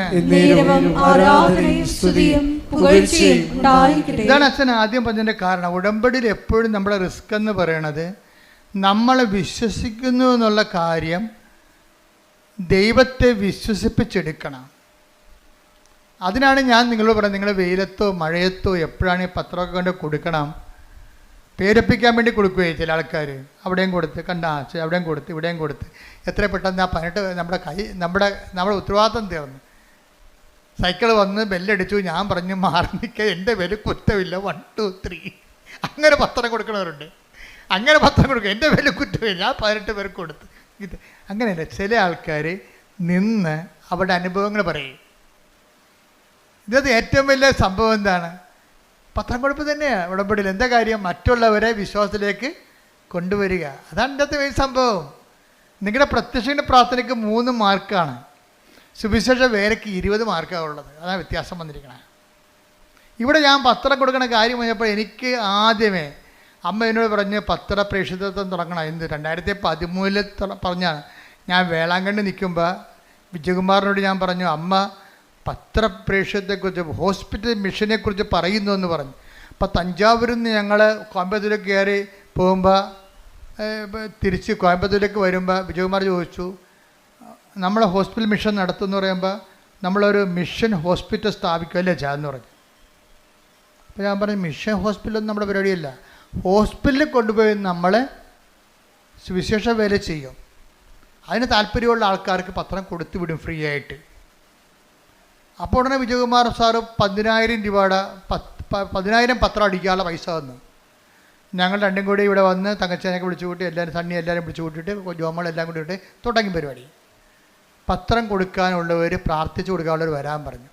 വരാമെന്ന് പകുതി മാത്രമേ കത്തോലിക്സ് വരുന്നുള്ളൂ. ബാക്കി എല്ലാവരും പകുതിയോളം വന്നവരെല്ലാം നോൺ ക്രിസ്ത്യൻസ് ആയിരുന്നു. അവർ എല്ലാ സ്ഥലങ്ങളിലും പോയി കണ്ണ് കാണാൻ മേലാത്ത അപ്പാപ്പന്മാരുടെ മുമ്പിൽ ഇരുന്നുകൊണ്ട് പത്രം വായിച്ചു കൊടുത്തവർ. കാര്യം എന്താണ്? വിശേഷ വിദ്യയായി നിങ്ങൾ എന്താണ് ചെയ്യണത്? എപ്പോഴും നമ്മൾ ശ്രദ്ധിക്കണം. കർത്താവിൻ്റെ മനസ്സറിഞ്ഞ് വേണം നമ്മൾ ഈ സംഭവം ചെയ്യാൻ. കർത്താവ് ചോദിക്കണത് എന്താണ്? നിങ്ങളെ ചോദിക്കുന്നിടത്തോളം തന്നെ കൊടുത്തിടത്തോളം തന്നെ തിരിച്ചു കിട്ടുമെങ്കിൽ പാപികൾക്ക് കടം കൊടുക്കത്തില്ലേ? നിങ്ങൾ വിശേഷ വിദ്യ എന്താണ് ചെയ്യണം? എല്ലാ കാര്യങ്ങൾക്കും എക്സ്ട്രാ എന്താണ് ചെയ്യണമെന്ന് ചോദിക്കും. അതുപോലെ തന്നെ ഉടമ്പടിയിലുമുള്ള ദൈവത്തിൻ്റെ മനസ്സറിഞ്ഞ് വേണം ഉടമ്പടി ചെയ്യാൻ. എക്സ്ട്രാ എന്താണ് ചെയ്യണത്? ഇവിടുന്ന് പറയണ കാര്യങ്ങളല്ല, നിങ്ങൾ ദൈവത്തെ കണ്ടെത്തി കഴിയുമ്പോൾ, ദൈവത്തിൻ്റെ കൃപയിൽ അഭിഷേകം കിട്ടിക്കഴിയുമ്പോൾ, നിങ്ങൾ ദൈവത്തിന് വേണ്ടി ചെയ്യുന്ന തനത് പ്രേക്ഷിത പ്രവർത്തനങ്ങളുണ്ട്. അതാണ് നിങ്ങൾ രക്ഷപ്പെടുത്തത്തുള്ളത്. എന്ന് വെച്ച് കഴിഞ്ഞാൽ പെട്ടെന്ന് സ്പീഡാപ്പാണ് തനത് പ്രേക്ഷിത പ്രവർത്തനങ്ങൾ. പ്രാർത്ഥിക്കുക, കർത്താവായ ദൈവമേ, ഇവിടുന്ന് പറഞ്ഞത് കൂടാതെ എന്റേതായിട്ടുള്ള സ്വന്തമായി ദൈവം എന്നിൽ നിന്ന് ആഗ്രഹിക്കുന്നത് കണ്ട് മനസ്സിലാക്കി നടപ്പിൽ വരുത്തുവാൻ എനിക്ക് പ്രത്യേക അഭിഷേകം നൽകണമേ. ശ്രുതികടേ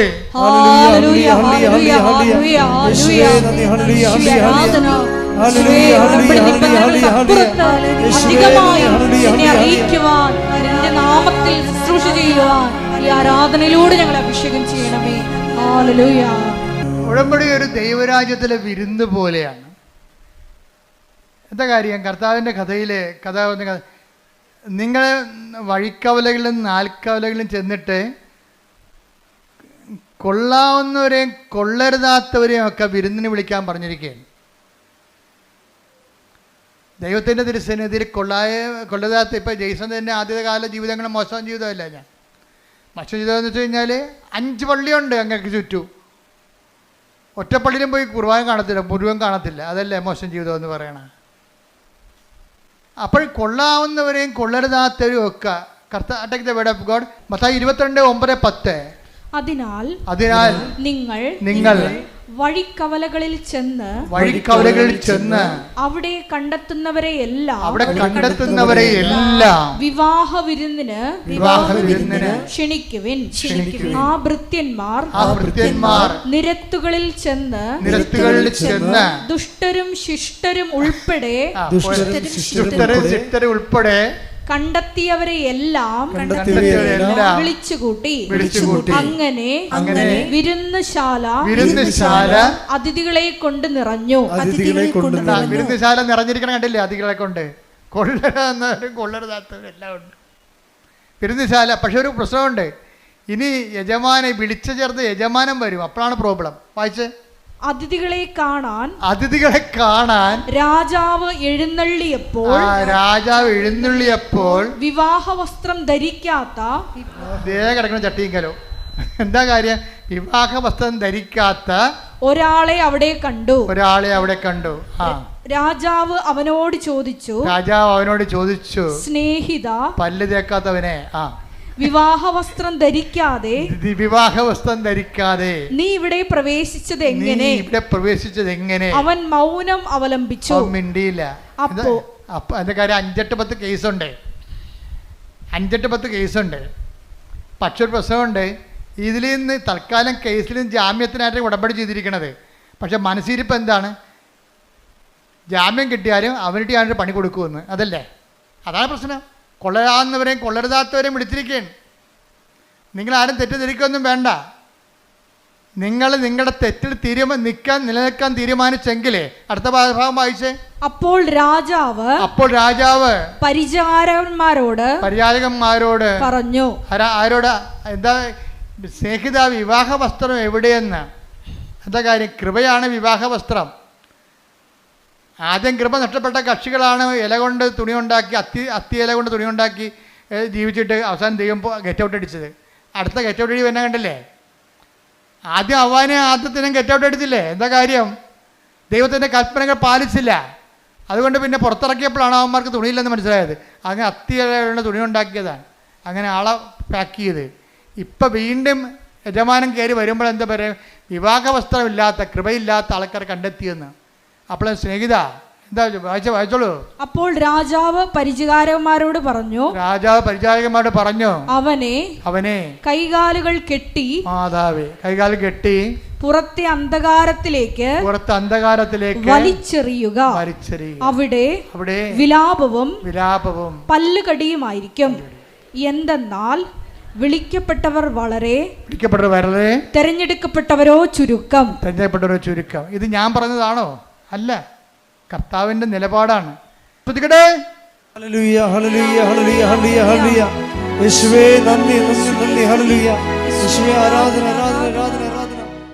ഉടമ്പടി എന്ന് പറയുന്നത് നമ്മളൊരു ഉടുപ്പ് കൊണ്ടുവന്ന് വാഷിംഗ് മെഷീനിലിട്ടിട്ട് സ്വിച്ച് ഓൺ ചെയ്തിട്ട് അവിടുന്ന് അലക്കി തേച്ച് വന്ന പോലെ നിങ്ങൾ റെഡിമെയ്ഡായിട്ട് പെട്ടെന്നിങ്ങനെ വരണമെന്നല്ല.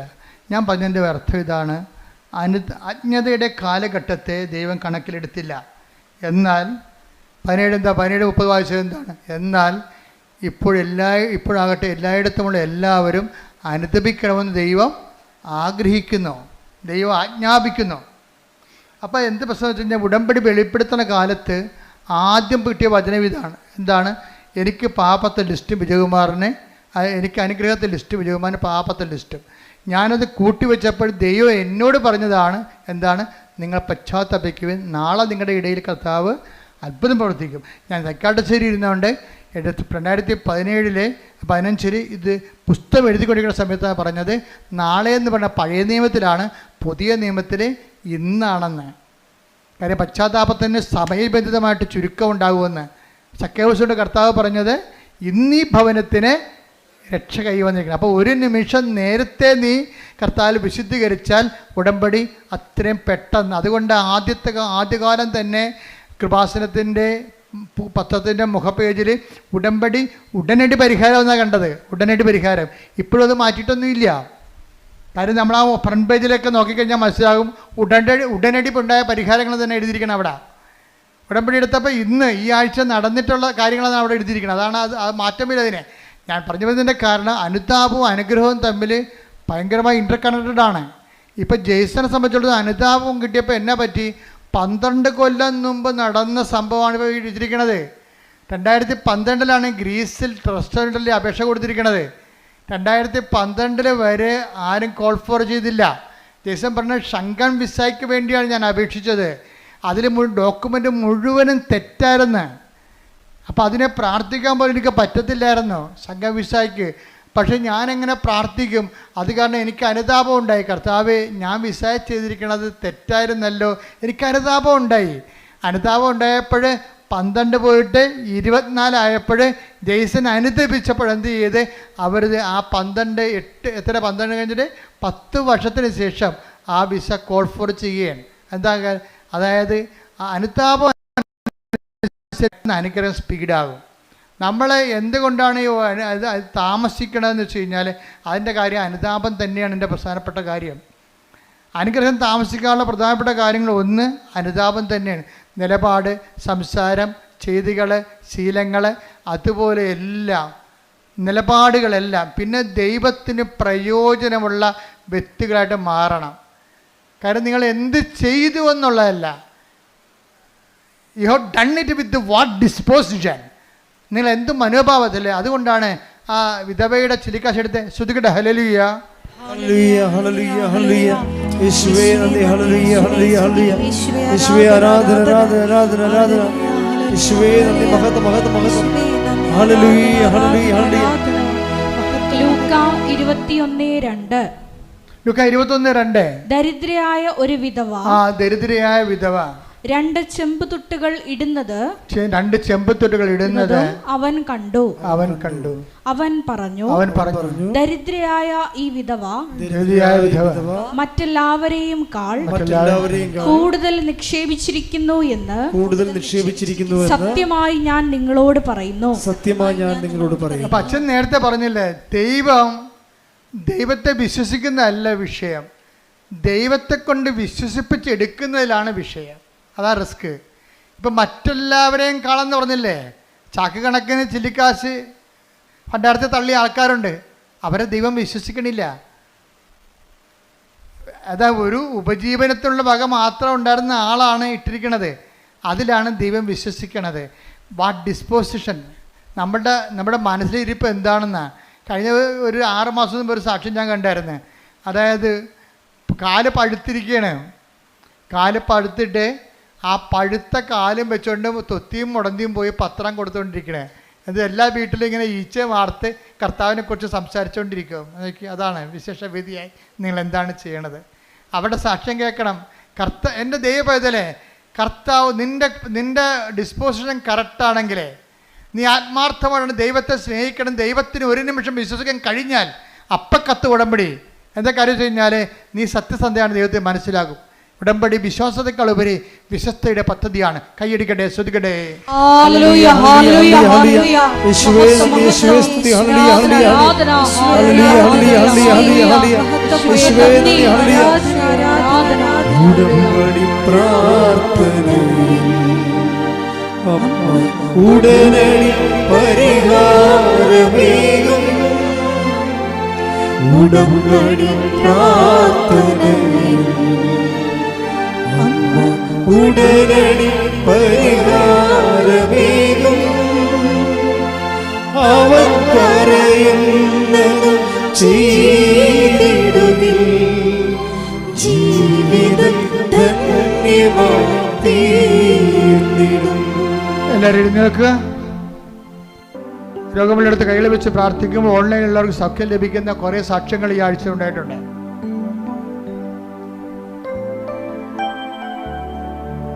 അച്ഛൻ പ്രാർത്ഥിച്ചുകൊണ്ടേയിരിക്കും. നമ്മൾ കർത്താവിൻ്റെ വചനം കേട്ട് വിശുദ്ധീകരിച്ചും ശക്തീകരിച്ചും ഇരിക്കുന്ന ദൈവാഭിഷേകത്തിൻ്റെ സമയമാണ്. അതുകൊണ്ട് നിങ്ങൾ രോഗമുള്ളിടത്തേക്ക് കൈകൾ മാറ്റിക്കൊണ്ടേയിരിക്കണം, മാറ്റി പ്രാർത്ഥിച്ചുകൊണ്ടേയിരിക്കണം. നിങ്ങളുടെ ബന്ധുക്കൾ, സ്വന്തപ്പെട്ട സഹോദരങ്ങൾ വീട്ടിലില്ല ഇവിടെ ഇല്ല എന്നുണ്ടെങ്കിൽ അവർക്ക് വേണ്ടി നിങ്ങൾക്ക് നിങ്ങളുടെ ശരീരത്തെ കൈവച്ച് പ്രാർത്ഥിക്കാവുന്നതാണ്. എല്ലാം കാണുന്ന ദൈവം എല്ലാത്തിനും തട്ടിപ്പ് ചെയ്യട്ടെ. ശ്രുതിക്കട്ടെ. ഹല്ലേലൂയ, ഹല്ലേലൂയ, ഹല്ലേലൂയ, ഹല്ലേലൂയ. മഹത്വം, മഹത്വം. ആരാധന, ആരാധന. ഹല്ലേലൂയ, ഹല്ലേലൂയ, ഹല്ലേലൂയ. യേശുവേ നന്ദി, യേശുവേ ആരാധന. ഹല്ലേലൂയ, ഹല്ലേലൂയ. മഹത്വം, മഹത്വം. ആരാധന, ആരാധന. ഹല്ലേലൂയ.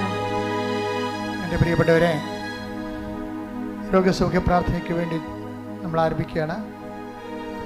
എൻ്റെ മക്കൾ, ഇത് വളരെ ലളിതമാണ്. എന്താ കാര്യത്തിൽ അമ്മ മാതാവ് ഞാൻ പ്രാർത്ഥിക്കുമ്പോൾ എനിക്കുണ്ടാകുന്നൊരു ആത്മവിശ്വാസം എന്താണെന്ന് നിങ്ങൾക്കറിയാവോ? ഞാനൊരു അംബികസിലേക്ക് പൗലോസപ്പോസ്തലൻ പറയുന്ന പോലെ ഞാൻ ഇങ്ങനെ അന്തരീക്ഷത്തിൽ ഇടിക്കുകയല്ല, ഞാൻ മൂക്കിന് നോക്കി ഇടിക്കണം. എന്താ കാര്യം?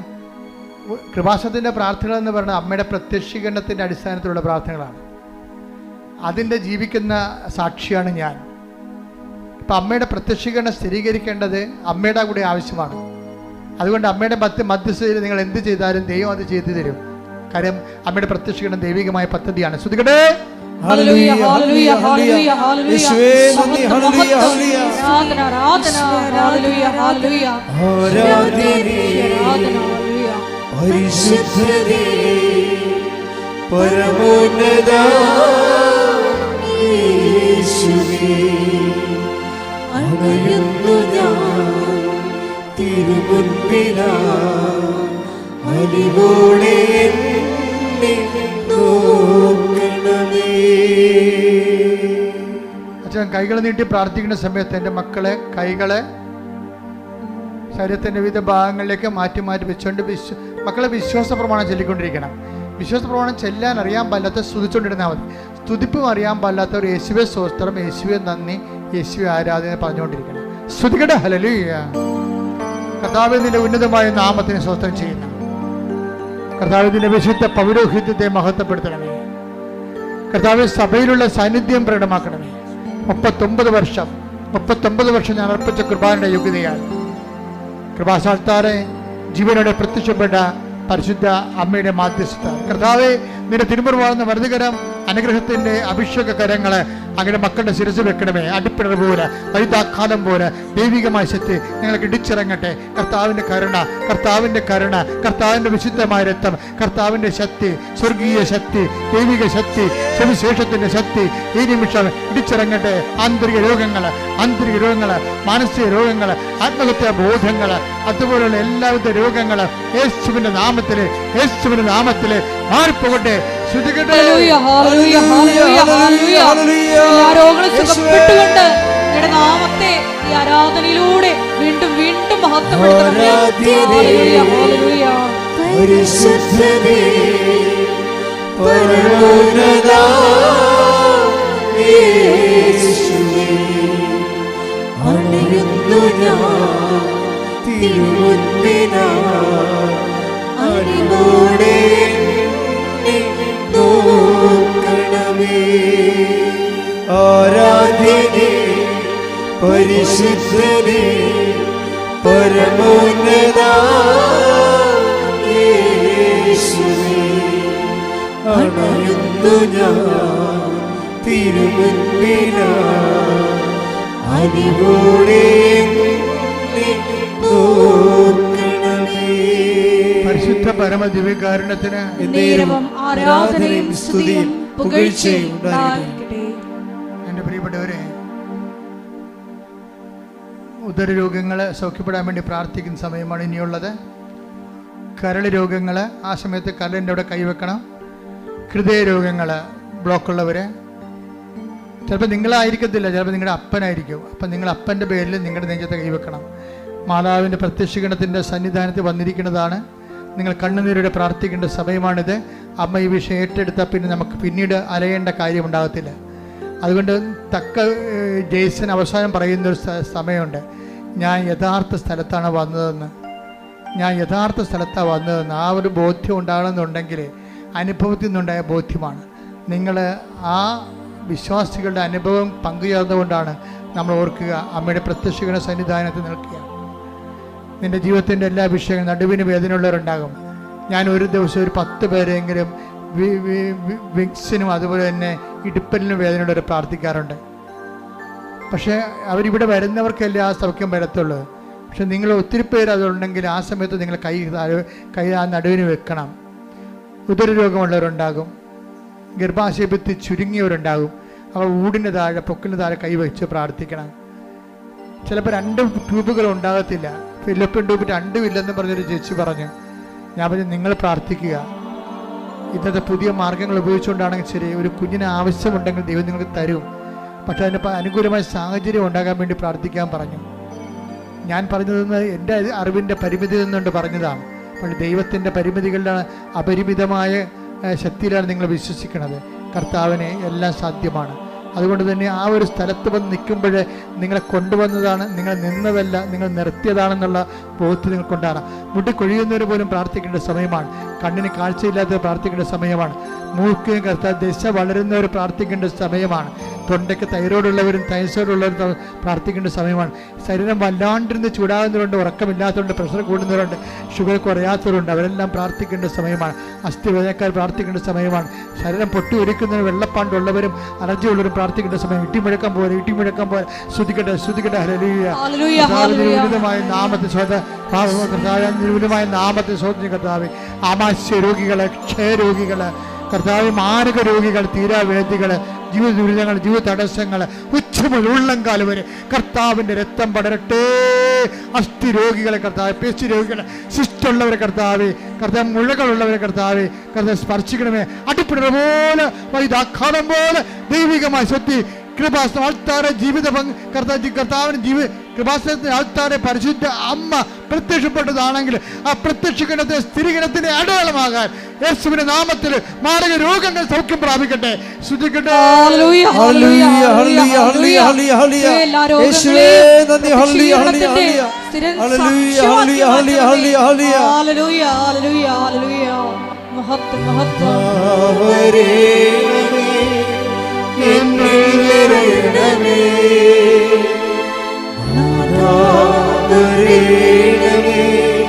സൗഖ്യം നൽകണമേ,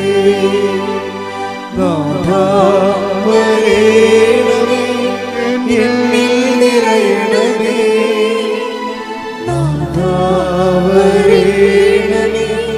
സൗഖ്യം നൽകണമേ. പരിശുദ്ധ പരമദിവ്യകാരുണ്യത്തിന് നേരവും ആരാധനയും സ്തുതിയും പുകഴ്ചയും ഉണ്ടായിരിക്കട്ടെ. എൻ്റെ മക്കളെ, ജോലിയില്ലാത്തവര്, ജോലിക്ക് വേണ്ടി ശ്രമിക്കുന്നവര്, പരീക്ഷ പൊട്ടിപ്പോയവര്, പുതിയ പരീക്ഷ എഴുതാൻ പോകുന്നവര്, വിസ പ്രോസസ്സിൽ ഇരിക്കുന്നവര്, ജപ്തി നടപടി നേരിടുന്നവര്, അതുപോലെ തന്നെ സ്ഥലങ്ങളില്ലാത്തവര്, വീട് ഇല്ലാത്തവര്, വീട് വെച്ചുകൊണ്ടിരിക്കുന്നവര്, വിസ നഷ്ടപ്പെട്ടവർ, വിസ ഇനി പുതുക്കി കിട്ടാത്തവര്, വിദേശ രാജ്യങ്ങളിലേക്ക് വിസ പുതുക്കി കിട്ടാതിരിക്കുന്നവര്, അതിൻ്റെ പേരിൽ കടങ്ങൾ വന്നിരിക്കുന്നവര്, വിവാഹത്തിൽ ഒത്തുചേരാത്തവര്, വിവാഹത്തിന് ഒരുങ്ങുന്നവര്, മക്കളില്ലാത്തവര്, വിവാഹം പിരിഞ്ഞിട്ട് കൂടാൻ ആഗ്രഹിക്കുന്നവര്, എല്ലാവരുടെ മേൽ കർത്താവിന്റെ വലിയ ശക്തി ഒഴുകട്ടെ. ശ്രുതിക്കട്ടെ.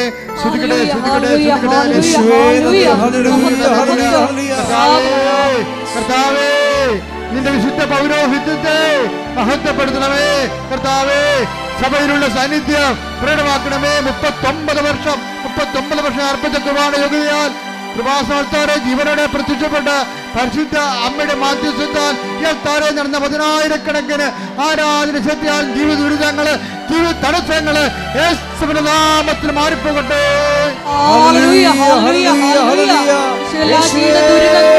തടസ്സങ്ങളും നീങ്ങിപ്പോയിക്കൊണ്ട് അങ്ങയുടെ നാമത്തെ ആരാധനയിലൂടെ വീണ്ടും വീണ്ടും മഹത്വപ്പെടുത്തണമേ. ആരാധന പിതാവേ, നന്ദി. സൗഖ്യം നൽകണമേ, നാഥാ വരേണമേ, എന്നിൽ നിറയണമേ, നാഥാ വരേണമേ, സൗഖ്യം നൽകണമേ. എല്ലാവരും മുന്നേ നിൽക്കുക. മൗനമായി പ്രാർത്ഥിക്കേണ്ട സമയമാണ്. അച്ഛൻ വിട്ടുപോയ വിഷയങ്ങൾക്ക് വേണ്ടി പ്രാർത്ഥിക്കേണ്ട സമയമാണിത്. കൈകൾ കൂപ്പി അമ്മയുടെ മാധ്യസ്ഥതയിൽ കണ്ണുനീരോടെ പ്രാർത്ഥിക്കുക.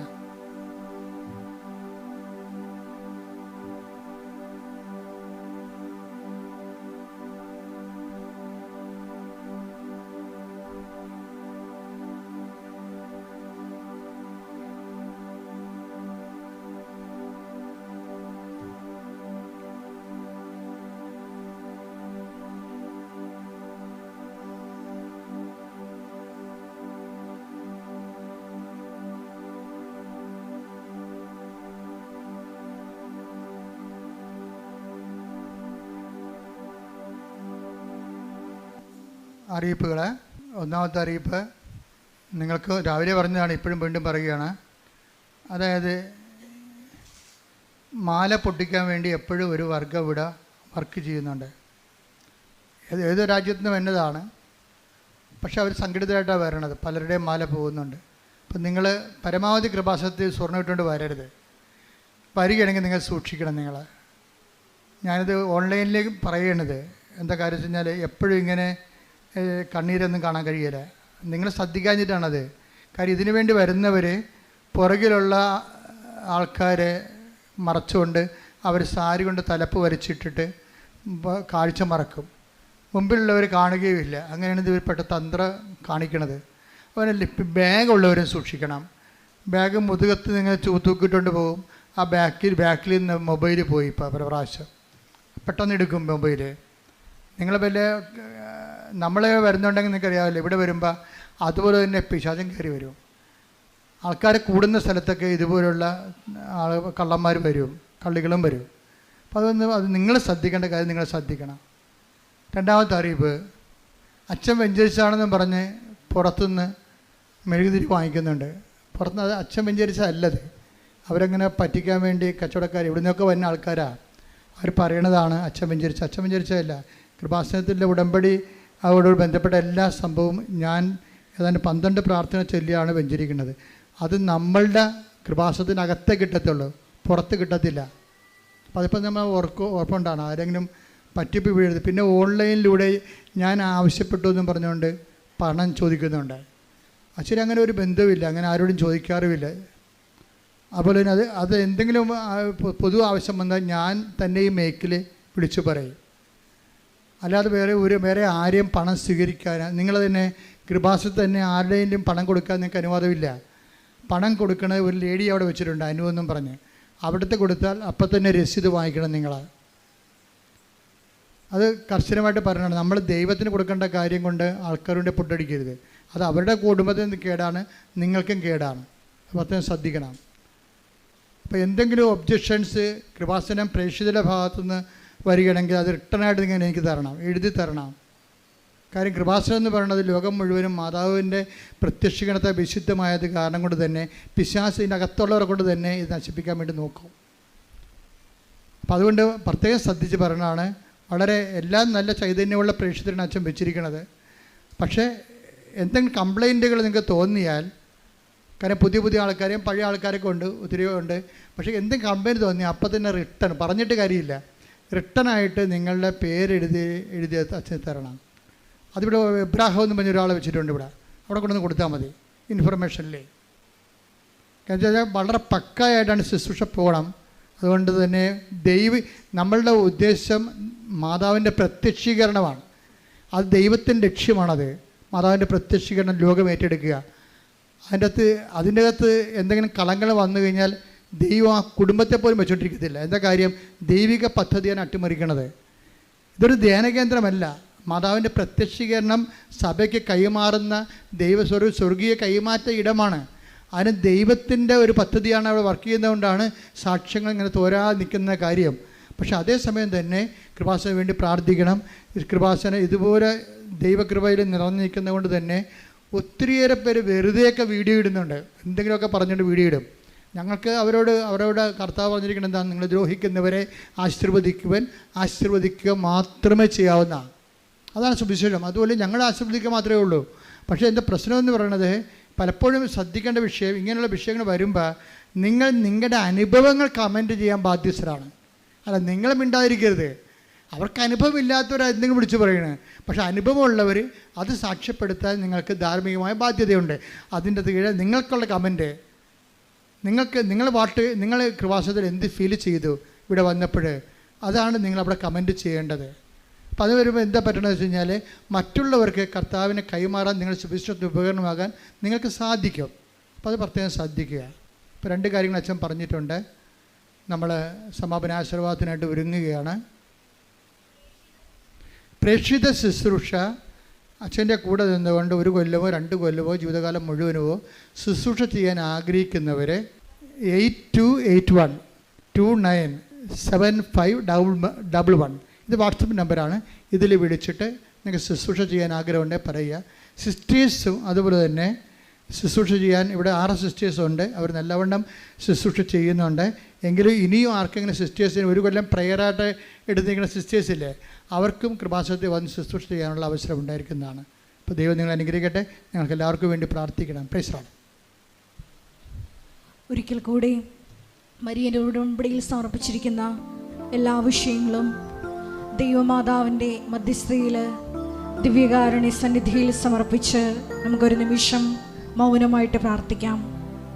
നമ്മളുടെ വിശുദ്ധീകരണമാണ് ദൈവം അഭിലഷിക്കുന്നതെന്ന് തിരുവചനത്തിലൂടെ നീ വ്യക്തമാക്കി തന്നുവല്ലോ. തന്നെ വിളിച്ചപേക്ഷിക്കുന്നവർക്ക്, ഹൃദയ പരമാർത്ഥതയോടെ വിളിച്ചപേക്ഷിക്കുന്നവർക്ക് നീ സമീപസ്ഥനാണ് എന്ന തിരുവചനത്തിലൂടെ ശോയെ ഞങ്ങളെ തന്നെ വിശുദ്ധീകരിച്ച് എളിമപ്പെടുത്തി ദൈവ കൃപയ്ക്ക് പാത്രീഭൂതരാകുവാൻ ഈ ആരാധനയിലൂടെ ഞങ്ങൾക്ക് കൃപ നൽകണമേ എന്ന് പ്രാർത്ഥിച്ചുകൊണ്ട് ശിരസ്സ് നമിച്ച് നമുക്ക് ദിവ്യകാരുണ്യനാഥൻ്റെ ആശീർവാദം സ്വീകരിക്കാം.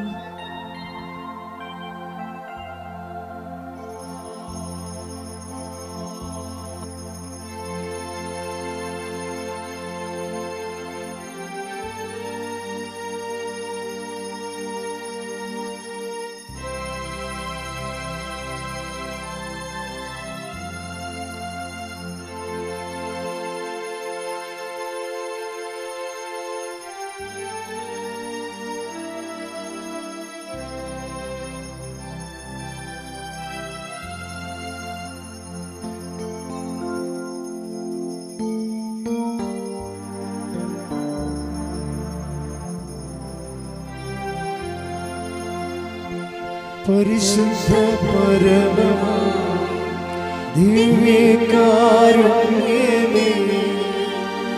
ഇന്നുമെന്നും അങ്ങേയ്ക്കാരാധന. പരിശുദ്ധ പരമ ദിവ്യകാരുണ്യമേ, ഇന്നുമെന്നും അങ്ങേയ്ക്കാരാധന. പരിശുദ്ധ പരമ ദിവ്യകാരുണ്യമേ, ഇന്നുമെന്നും അങ്ങേയ്ക്കാരാധന.